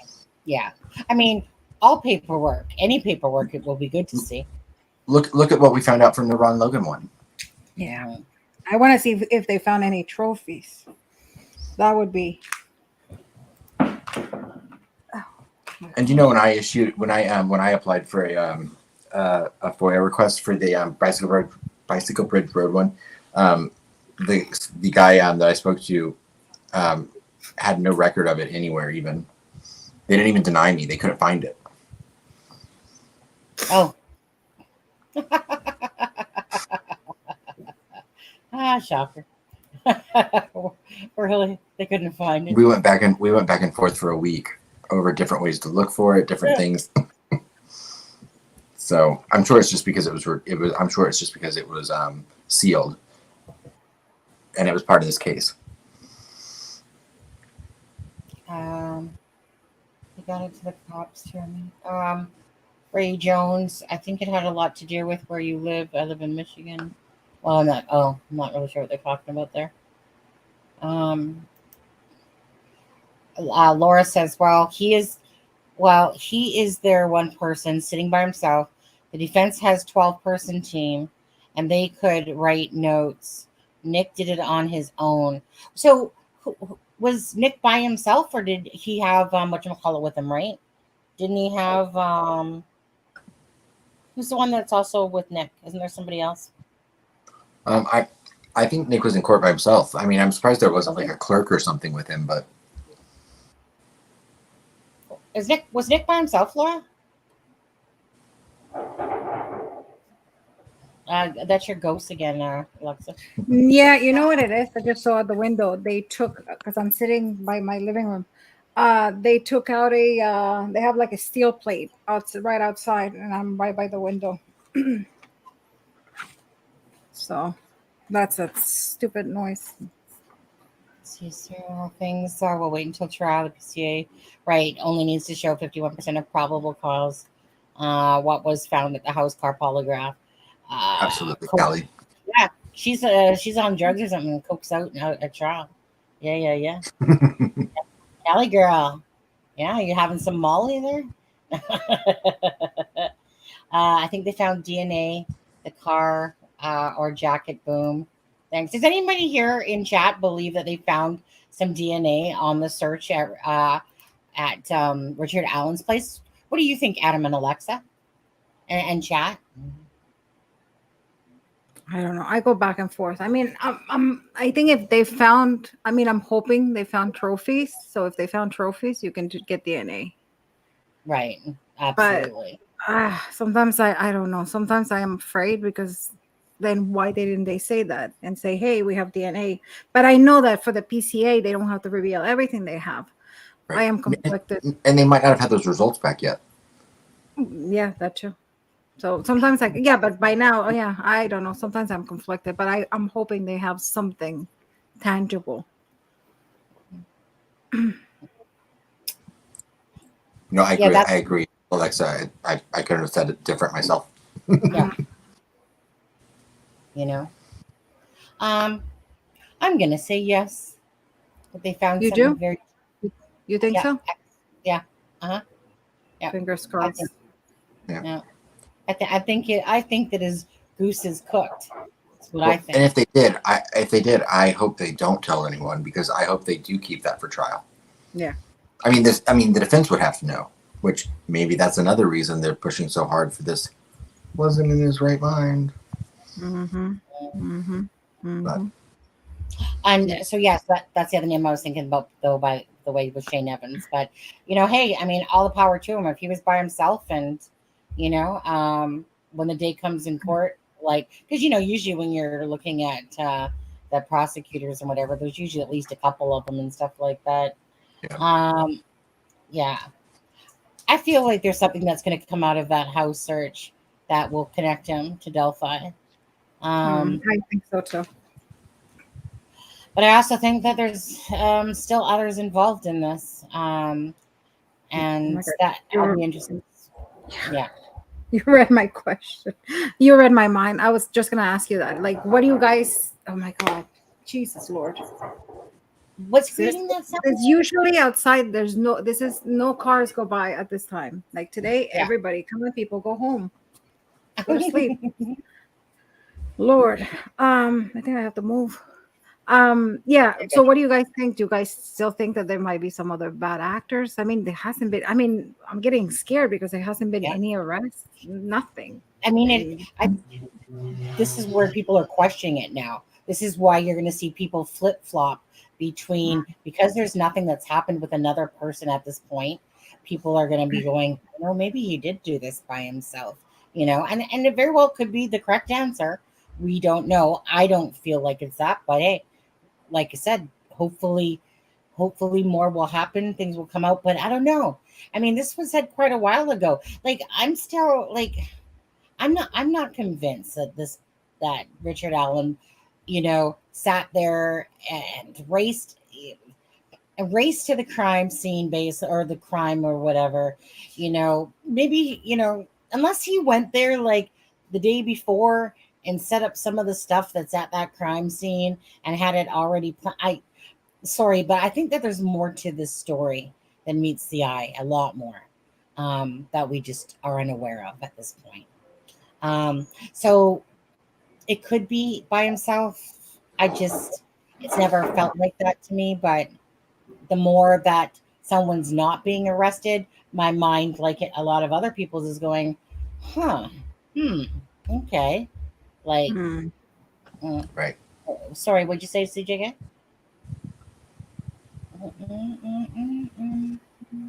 All I see is Sunny question. Jesus Lord. Yeah, it's like a demon in there. I'm telling you, I sit here every night because I don't like going upstairs, and I sit. There's no noise. Like today, it's like, come on, people. Right, Kelly, I agree.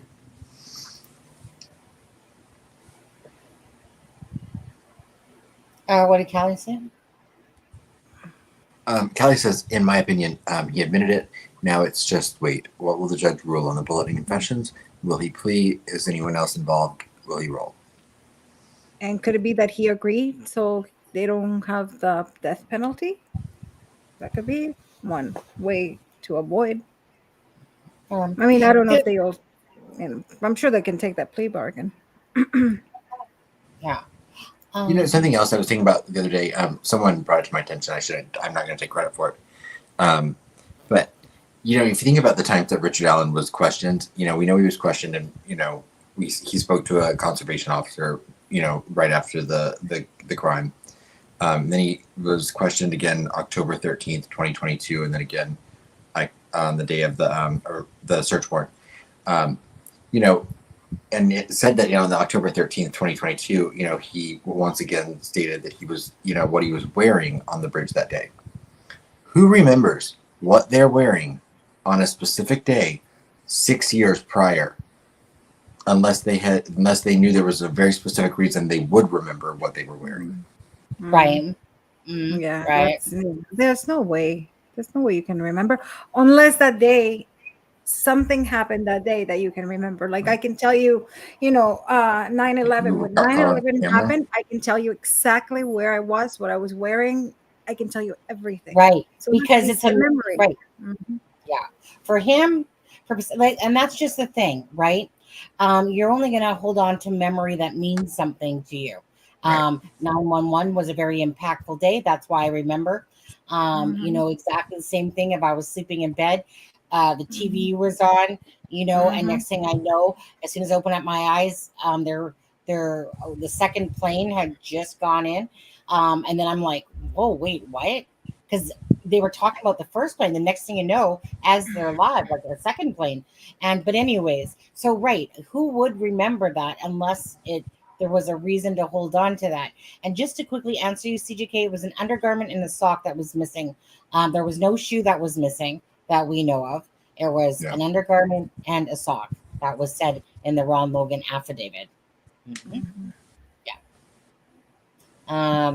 And oh, and I want to give a shout out again to Indie Archives. Indie, if you happen to be watching this live here, Indie provided some pictures yesterday to people, and they were just great quality. And then I really like him and Thomas Frost, their work. I love the drone footage that they put out. I love the over the view perspective of things. It's a great thing. So I reached out to him today just to thank him for those as well. And he said that I'm a fan of your channel. I know whatever. I asked him if he wanted to join us on the live.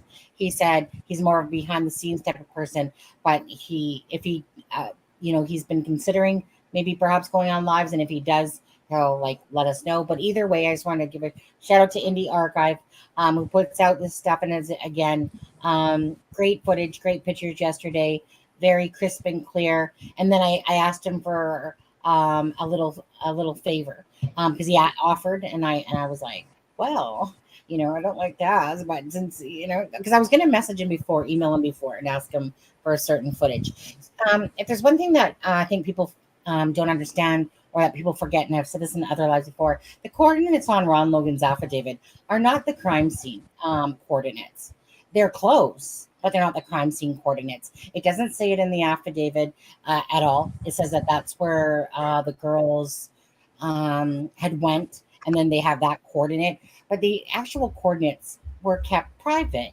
And Anna has them on her arm and stuff like that. So the coordinates that I, of course, gave to Indy are going to differ from Ron Logan's affidavit because the area where the coordinates are is where the crime scene is that I gave him. But people keep thinking that Ron Logan's in the affidavit, that those are the actual coordinates for the crime scene. It doesn't even say that. It doesn't even say that these are the crime scene coordinates. So I don't know why people keep thinking that they are, but in saying that, it's just that it's off a distance. It's close to the crime scene, but it's off enough that if people are using those coordinates, they're going to be wrong to where the crime scene is. And that's why whenever I see drone footage, in a sense, I keep looking. But if you're in the wrong spot and they're only panning around to that area, then obviously they're going to be they're not looking at the right spot. I mean, Anna placed flowers as well where the coordinates were. They had gone down there. We've showed that picture before, right? If people are thinking that those coordinates in Ron Logan's are for the crime scene, you're wrong. They're not. It doesn't even say that. But I don't know why. But people just kind of get it in their head that they are, and that's of course where the sock and undergarment were talked about. CJK. So we got to respect. We're gonna go a few more minutes, guys, then we're gonna head off. So we got to respect the judge's methods. It's going to be long, but she's going to make it right. So when others needs to be brought, we can just trust. So sorry. Alexa's got to feed her prisoner. Yeah, seriously. And I bet you anything, as soon as we get off, it's going to be like silence. Alexa, are you keeping him there inhumanely? Yeah, right. Right. Okay. I would So be is there any? beating him up. Oh, sorry. So if in chat, if there's any last minute thoughts or questions that you guys wanted to pop up really quick, we're just gonna go another like 5 minutes, 5 to 10 minutes, and then I'm gonna head off of here. And or Alexa and Adam, did you guys have any other points that you wanted to point out or talk about? No, I apologize. I started yawning a minute ago, but I apologize. Oh, I know I bore you. But it's okay. I'm used to it. Let's see. It's a yawn, but it's meant with love. What about no? I do have. I mean, more like your opinion. So, what do you think? So, obviously, the wife is obviously standing by him, and the mom. Well, I understand the mom, but the wife. His person. What about the Yeah. daughter? Do you think the daughter? Have you guys heard anything about the daughter? Besides what Adam has said, so Adam, go ahead. I mean, I've been told that the daughter's going to play a pivotal part in the case. As to what that is, I don't know, but I think it's telling that she was not there at the. If I remember it, she was not there at the last time, the first time, or this time, and and maybe she just maybe like Derek, she just doesn't want to be, in the public eye, and I have no way of verifying what of knowing what I was told, if that's true or not. Other than everything that person's told me in the past has come to fruition. But who knows? My heart breaks for that girl. I mean, because there could be something totally sick and twisted in there that the daughter knows, with her. Well, that's what I'm saying. As of right now, my heart breaks for her, for what her life might have been like, or what it's like now, even. I mean, one thing that comes to mind, one is, first of all, I would be like, oh my God, that girl looks like me. Oh, I look like her. And the other thing is be like, wasn't I wearing the same shirt? Like, how creepy is that?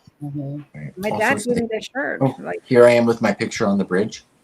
I know. And probably daddy probably has that posted everywhere. Oh God. Whose idea was it to take it there? I mean, I did hear that a lot of graduation people go to the bridge and take pictures, but I don't know. But imagine what he must felt looking at that picture.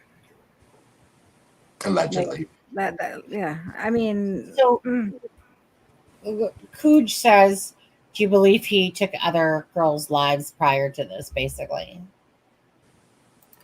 I don't think so. I always said no. I don't think so. I'm not feeling it either. Do you, Adam?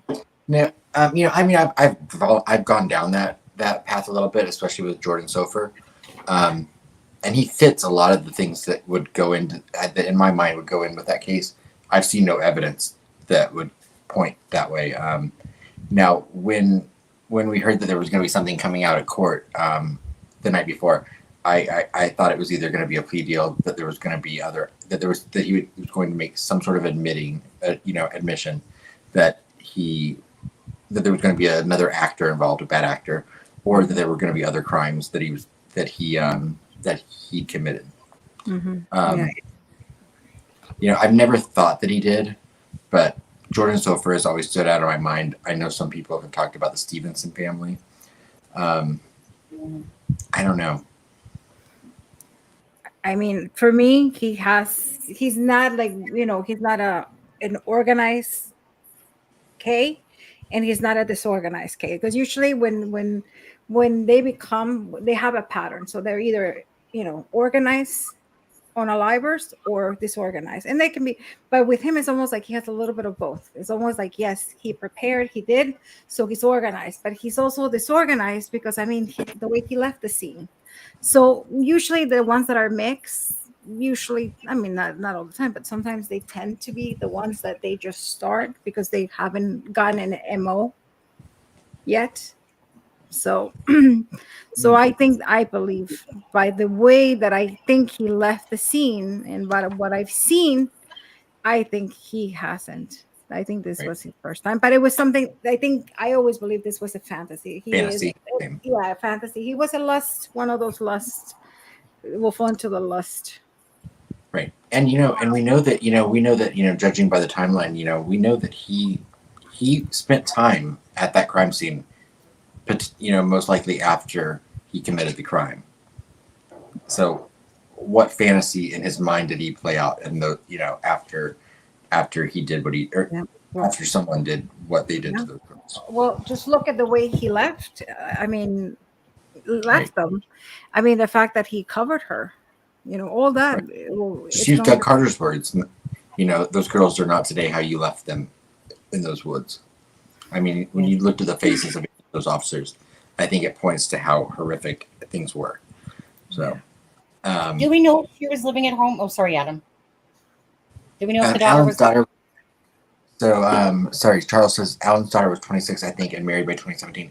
Yeah, I can't remember exactly her age. She's older than Kelsey. So I think she was around 20 at the time. And I don't believe 2017. When did she get married? She got married in 2018. Yeah. Because it pissed me off at the idea that he got to walk his daughter down the aisle, but Kelsey's sister did not get to be that. That Libby didn't get to be at her sister's wedding. And this happened just a few after, like she got engaged. She got engaged in this on a live, and happened after He's 28 she got engaged. right now. Yeah. So yeah, Charles, she got married in 2018. Yeah. She's 28, right? Most likely she was living at home, unless she was living with the boyfriend. But Right. Todd says, "Heck yes, he's done this before." I've never thought that he did, but I mean, there have been definitely crimes I've looked into, and like I said, Jordan Sofer has been one, and I know a lot of people have looked into the Stevensons. Yeah, I'm not relating that case to Delphi myself, but you never know. Sometimes you never know, but at the end of the day, right? Unless it's just a whole different reason, right? Like, do you know what I mean? So if it was like that he was paid money, then obviously maybe it was just his first time. It really just depends what the answer is to why this happened, which we don't know. So depending on what someone thinks is the reason, then obviously will dictate an answer later down the road once we learn the answers. Right. I'm so sorry, Charles, about your cousin. What happened to the cousin? Don't worry, but I'm old, so it's kind of burnt out. sorry to hear about it. Oh, really? That's still insulted, yeah. So yeah, sorry to hear about that, Charles. Kind of like a Figgy there. Was it Figgy's cousin? Yeah. What was it? It was Figgy's cousin, right? Too, that that brings people into the true crime, or usually it's because they can relate, or they have a lot of compassion for people. And again, a lot of people come into it because something has happened in their family, and then they start following other cases, or they become a voice, look at like the Cobra, Kelsey. and Kelsey, right? Kelsey changed her whole kind of plan, all because of what happened. And Good John Walsh. John, that's a case that stuck because we were forced to watch that in school. That case really scared me of how simple you offer candy. And the thing is, if I'm not mistaken, Adam, his son, I think his head was like not there.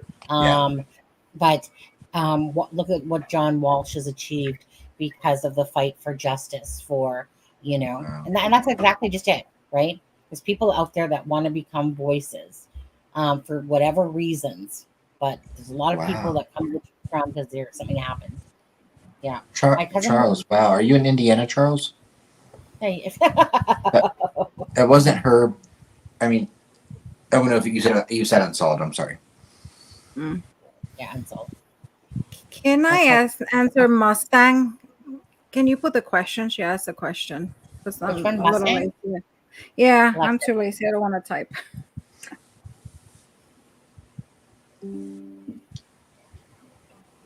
Yeah. Oh, sorry. Do you think that he would have done another homicide again if Libby hadn't got him on video? I think so. I think the first time it takes them a while between the fantasy and trying to get to that point. But I think once they try it and they get that high, it's very hard to turn away from that. So I do believe that he probably would have started. So yeah, Right. most likely. I mean, I can't tell you 100%, but most likely yes. And I agree with you, Alexa. Mimi says, have you guys done any true crime on Australia murders? Not on the show, I don't believe. Yeah. I know that I've listened to a podcast that I was really into for a while, and I can't remember the name. The podcast was called The Teacher's Pet. And that was about a guy that had unalived his wife, most likely. And then I listened to another one about a cannibal, a guy that went missing on Byron Bay. That was like a young kind of like backpacker kind of kid. Mm-hmm. Did you hear about did you read about the cannibal, the Australia's cannibal? Oh, I know who you're talking about. Yeah. Yeah, I don't remember the name, but that story, I was like fascinated. I was like looking into it by that. You know what? At the end of the day, kind of like the Nicola Bully story, Helen, is that when it just like for every channel that creates, sometimes you come across a story. So if something, like had popped up in a sense, and so do I look into Australian true crime? No, but I've watched a lot of the documentaries on that one channel that you guys have there that covers Madeleine McCann case.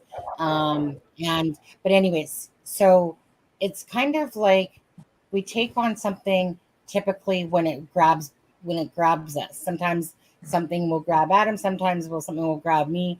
But it is really hard to, if you're a deep diver and you're digging for information and you're not just throwing off a story out there to talk about it, those take a lot of time to go through. So it becomes like, for instance, Grizzly True Crime.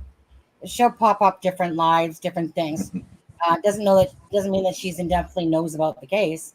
She's just talking about a case sometimes because either she is more involved in it, and other times it's just a case comes up, she puts it up there because it's news and whatever. So we usually deep dive pretty deep, like into Nicola Bully, Delphi case, and Brian Kohberger case, and a lot of the other stories are ones that just have come out there, and then we move on from them and try to give updates if there's updates to them now and again.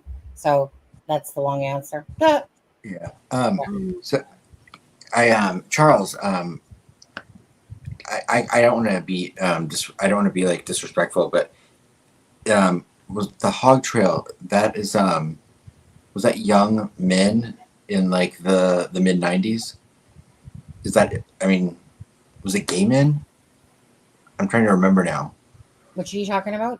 Where was it out of? Like I said, don't be like, I hope I'm not offensive if I'm incorrect, but I'm trying to think, because I've heard of this SK before. But I was just trying to jog my memory as far as their who they targeted.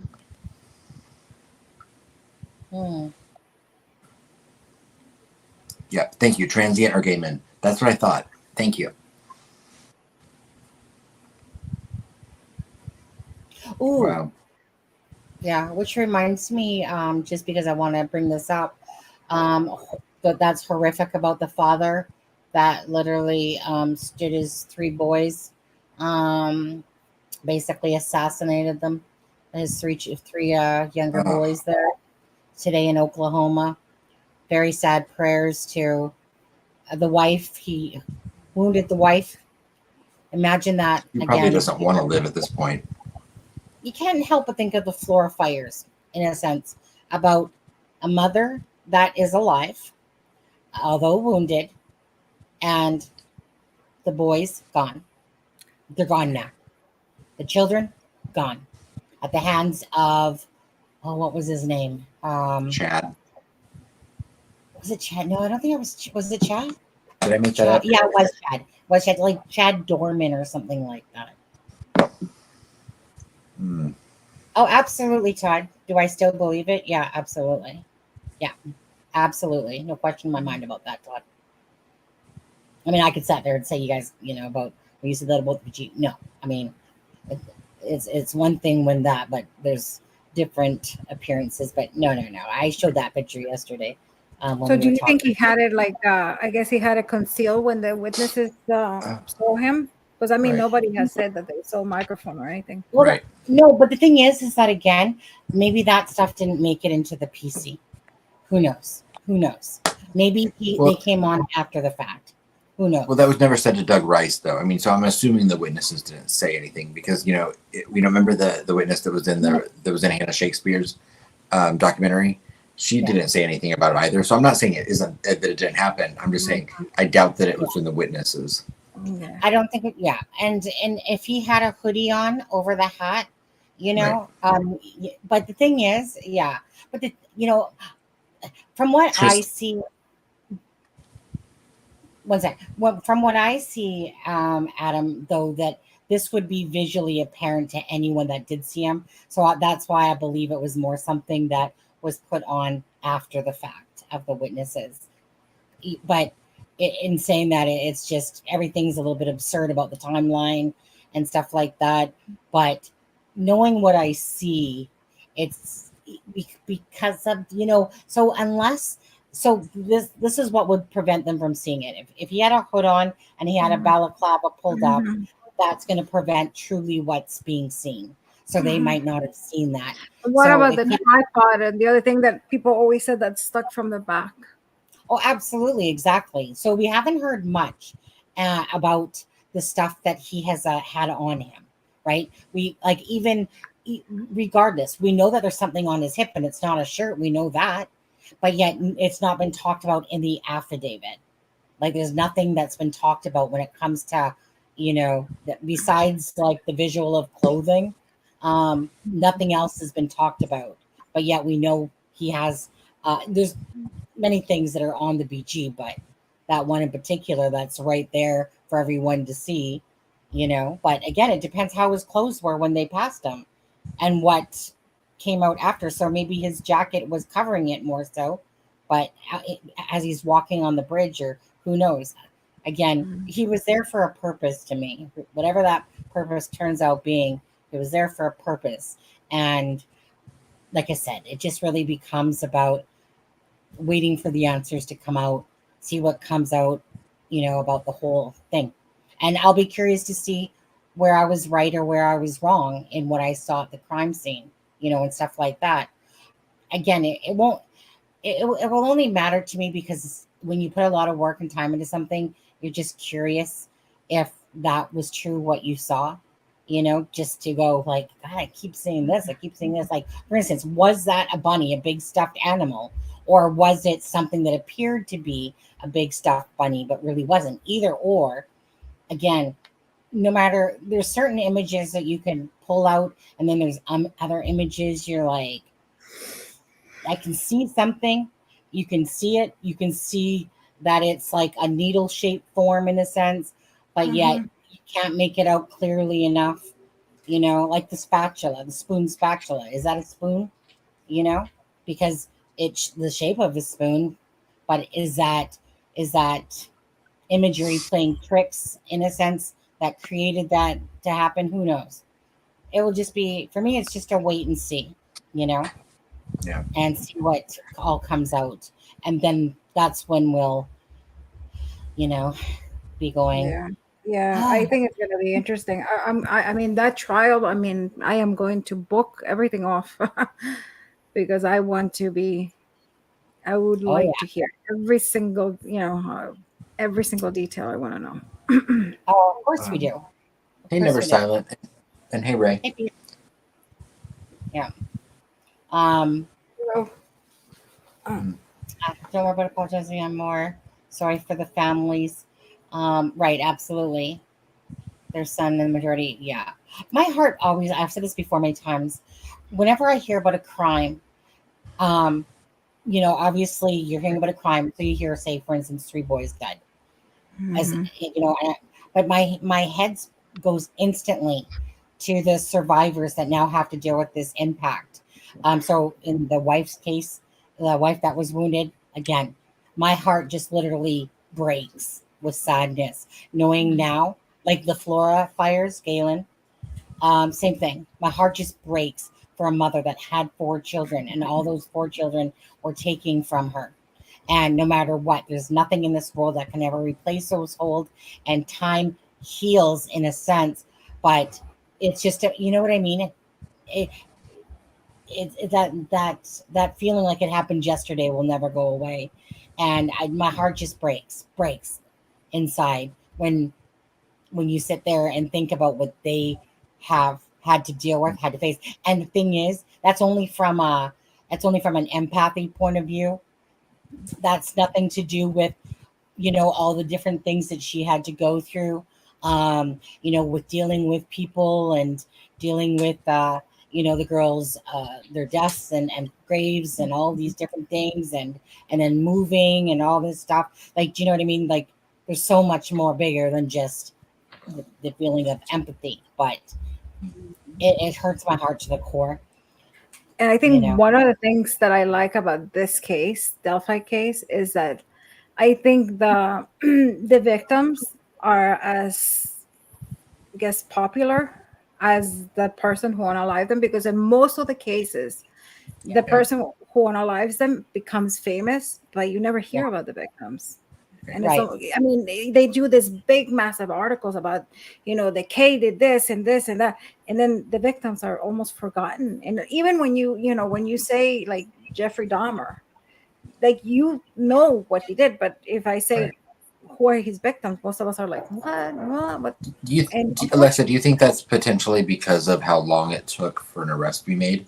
I mean, I know it's much big. It would be a lot longer, but I mean, if they made an arrest in John Bonet's case now, I think people would remember John Bonet's name longer than they remember the criminal's name.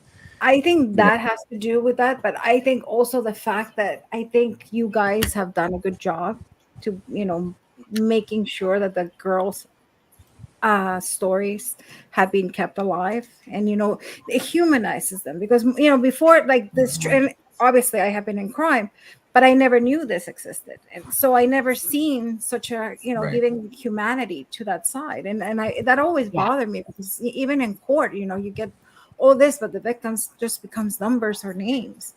And I really, and this is something that you guys are doing nice, that you keeping them alive, their story alive.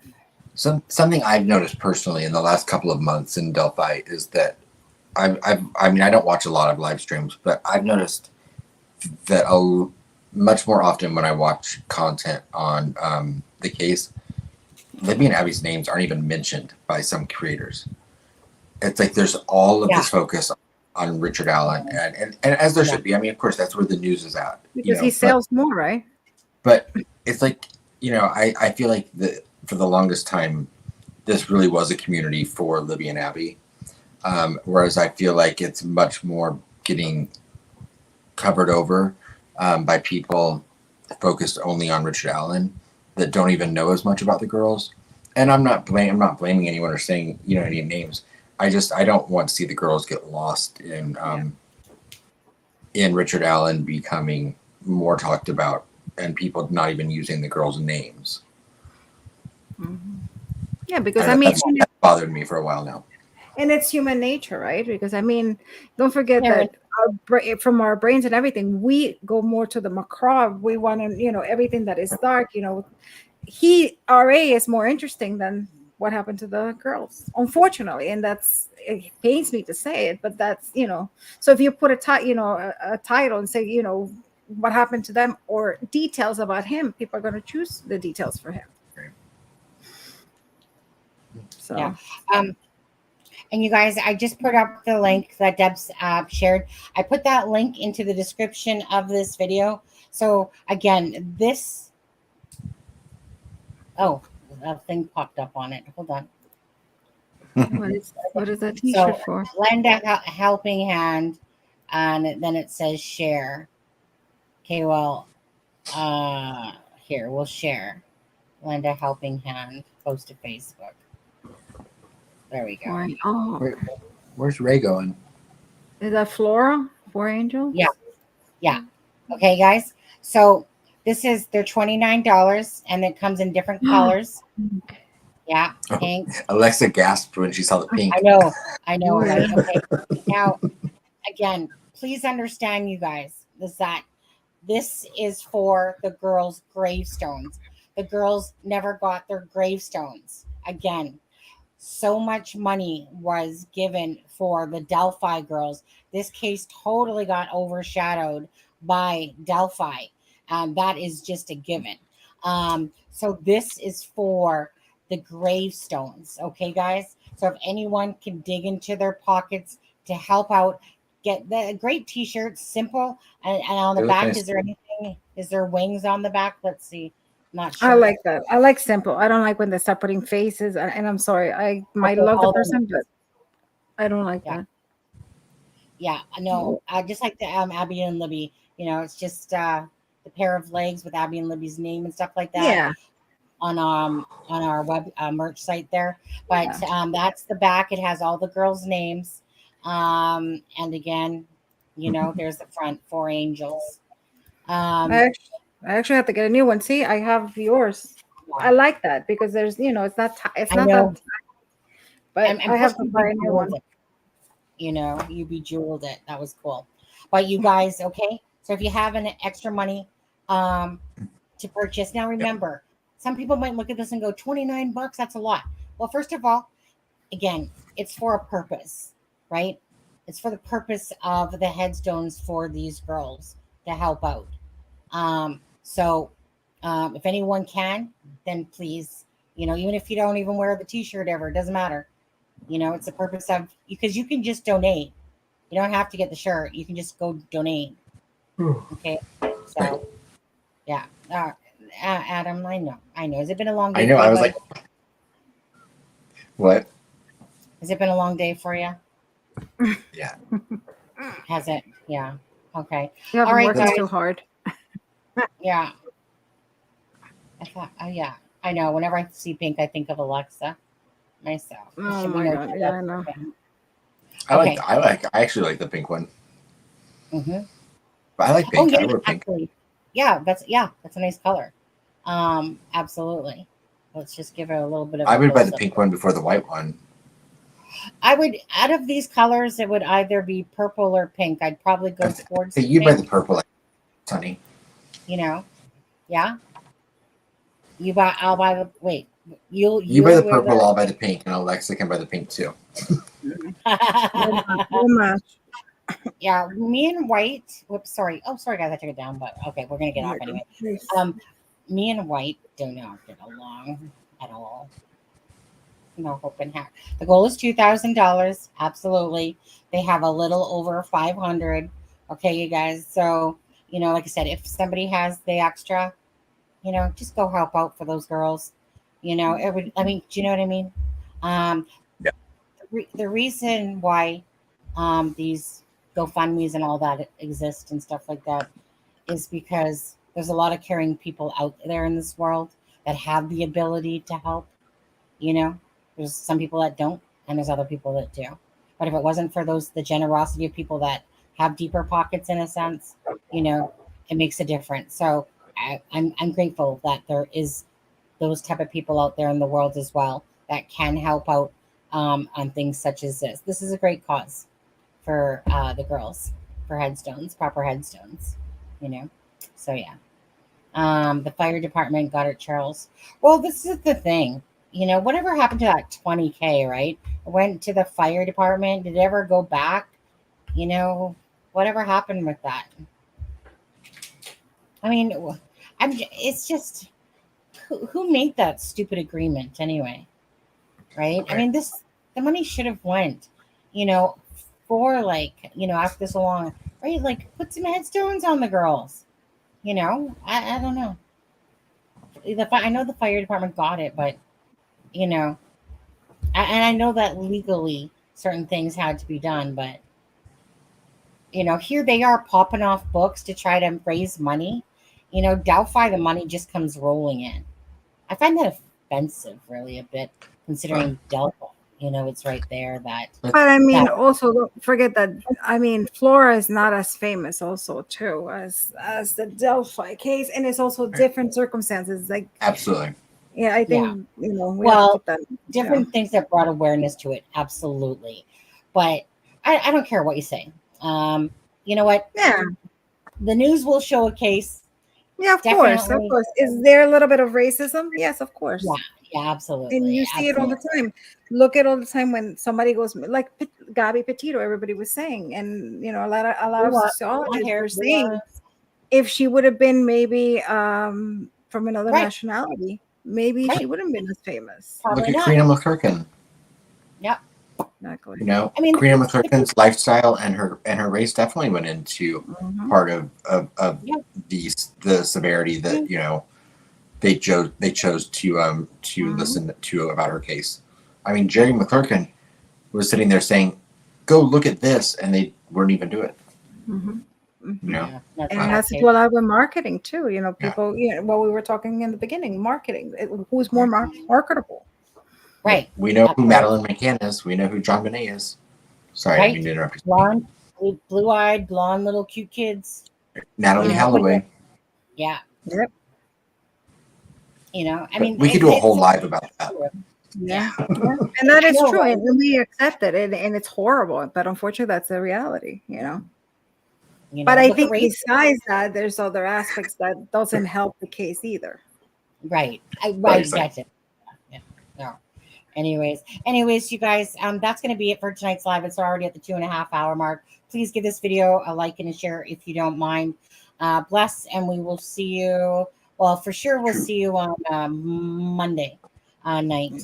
Oh, yeah, Monday night. And let's see, Monday's night, because that's typically a member. That is, that goes into it as well. Yeah. Thank you for having me. I apologize. I Well, mean, thank you. today I was not on the top of. I think this was probably my worst live that I ever done. No, not at all. I mean, Just- everything. Like, look, even my outlet, where sees through. Like, he's gonna make fun of me. Like, everything broke. I had to connect. I mean, everything. I looked did like anyone crap. My notice life never worked. Ugh. that noise stopped as soon as Ray came into the chat?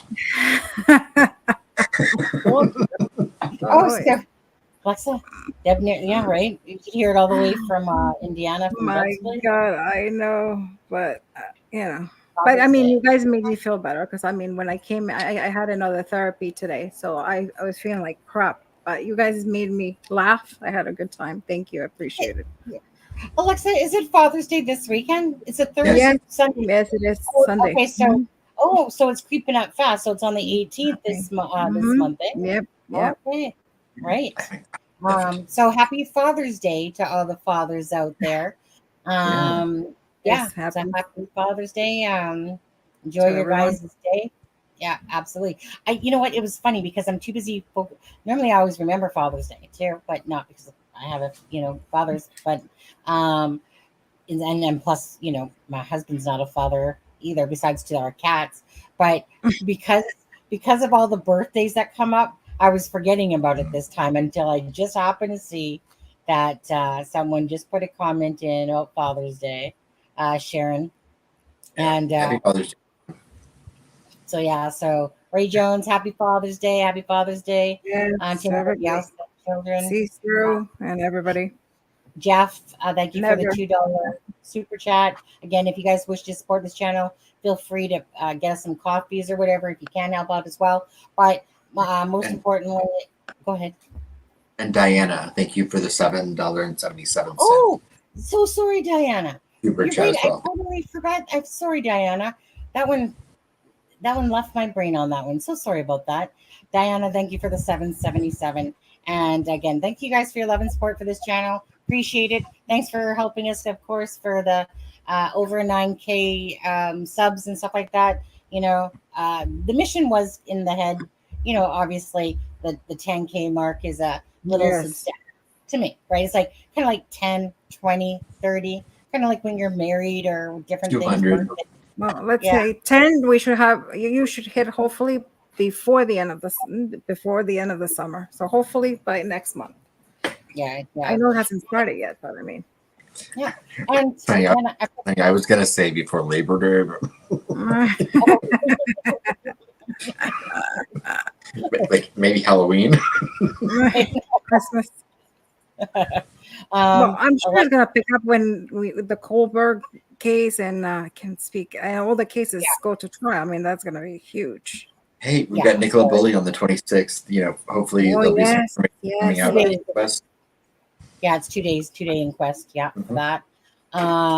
Yeah, lots going on coming up, you know, and stuff like that, and nothing too definitely. There's pretty soon, like I said, there's going to be a lot of stuff happening with whether it's with Flint Farmer Garrett Kurtz, Kagan Klein, you know, and stuff like that. But anyways, you guys.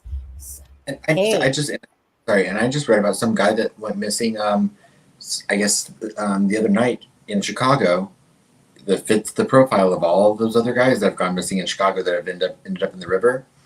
They haven't found him yet, but he left a concert and hasn't been seen since. Oh, really? So I was just reading right before we went live tonight. That article popped up on my phone. I was like, oh my God. Huh. Hey, have you noticed? Sorry. Go ahead, Alexza. No, I'm saying I don't know if you guys have noticed that. It always in me. I wanted to ask somebody. Have you guys noticed that there's more? We see more in the news now that kids are like unaliving like their parents or their brothers or the sisters. I mean, is it my imagination or there's more cases like an influx? I get what you're saying. Yeah. Right? Something where it seems like yeah. I know. Yeah, like that girl, the 13-year-old that unalived the brother. Yeah. Oh yeah. Right. What is it? I know, but sometimes it's sometimes, Alexza, you go through those little spurts where, you know, it's just like, it seems like a lot of family things are going on and you're like, what the heck? You know, like seriously, there has been a lot of them. When I went through school, I never saw those cases. It was only once in a while. Sorry, Adam. No, I noticed that with locations as well. Like I've noticed that I feel like there's a lot of cases coming out of Oklahoma right now. Mm-hmm. Like, you know, where sometimes it'll be Indiana. There's different places where I feel like, you know, there was the house where like the 7 people were all killed in Oklahoma. And then Oakley, the little girl that was the 2-year-old that was found in Indiana was from Oklahoma. Now today, yesterday there was the 3 kids that the guy, you know, unalived. And there were 2 other cases. I need some more. I'm glossing. I guess we do keep trying to leave and we just keep staying. Do you remember? Now I know one question. Do you remember the lady? I don't remember where it was, but it was a lady. It was a mom that disappeared with a dog. That they said that she was probably somebody threw her in the landfill or something like that. Do you guys remember that case? Anna Walsh. Wait, who? No, not the Anna Walsh. It was a similar. It was a lady. It was Madeline? another lady. No. It was she met up with somebody at a condo, and apparently she was unalive there, and then she was thrown in the landfill. But I'm trying to remember who it was, and I couldn't. I will Google it later because I've been trying to think. I'm like, who was it? But I can't remember her name. Was the dog okay? Yeah, they found the dog, but okay. they didn't find. That happened like last year. It was like one of the stories of last year. Hold on, let me see if I can. Yeah. Adam, I have a new slogan for us. It came to me. I wasn't meaning to, but it came to me. Right? Ready for it? Yeah. Stay chill and real. Peace out. Peace. Oh, what's your name? Real and chill. Real and chill. Real and chill. and And chill. real and chill. Real and chill. Real and chill. If we just say real and chill. Real, like a movie. Real. Yeah. Oh, I know the name. Haiti Plank. That's the name. Oh, I do remember. The name sounds familiar. Remember? Yeah. Vaguely. I was wondering the other day what happened to the case because nobody had said anything. I was like, oh, but I forgot her name. I was like, oh. Heidi Plank, yeah. And the link for the floor, you guys, is in the description of this video. So, Deb, if you ever need to find it fast again, it's in the description of this video. That's quite the link that's in there, to be honest with you. It's one that copies and pastes about this long. Oh yeah. Yeah, they should change that. Yeah. Ray, what are you doing for Father's Day? That's our last question. Well, besides unless Alexa has another one. Probably the same thing Ray does every other day, not pay attention to his children. I'm kidding. Malibu. Yeah. I think Ray only has a daughter. Sonny, you have to be cooler to pull that off. Oh, right. Okay. You're right. Yeah, you rock the cool world. I don't. That's why I finish every one of my videos with "Stay safe out there." Yeah. That one, there you go. See, boring right there. You could spice that up a little, Adam. Stay safe out there, Sonny. Real and chill. Real and chill. I like that. I like that came to my brain. Just came to my brain, but it wasn't because I was thinking of whatever. I just thought as we were heading off, I was like, yeah, stay real and chill, people. Right? Maybe we should do that. Hey, Twitter. Hey, YouTube. Don't get around. I gotta go. Not gonna get me started. No. Okay, people are dropping like flies. Alexa, I think I'm ready to go. Alexa. It's Alexa that's holding us up, Adam, right now. I don't know. Oh yeah. Alexa, was there anything else that you wanted to say, or are you just looking at something? No. You good? No. Just saying Okay. Happy Father's Day to everybody. Happy Father's Day. No, you hang up first. Yeah, I asked Ray, but it's taken him too long to answer. So, anyways, you guys, all fathers again out there, have a great night. You guys take care. God bless. Have a good night, everybody. Stay safe. Yeah. Thank you guys. Take care. And I just gotta find no, that's the wrong button. I'm finding it. Don't worry. There we go. Ready? This is Sunny Justice and Aspen Connor from It's a Crime and Shame, wishing you all a good night.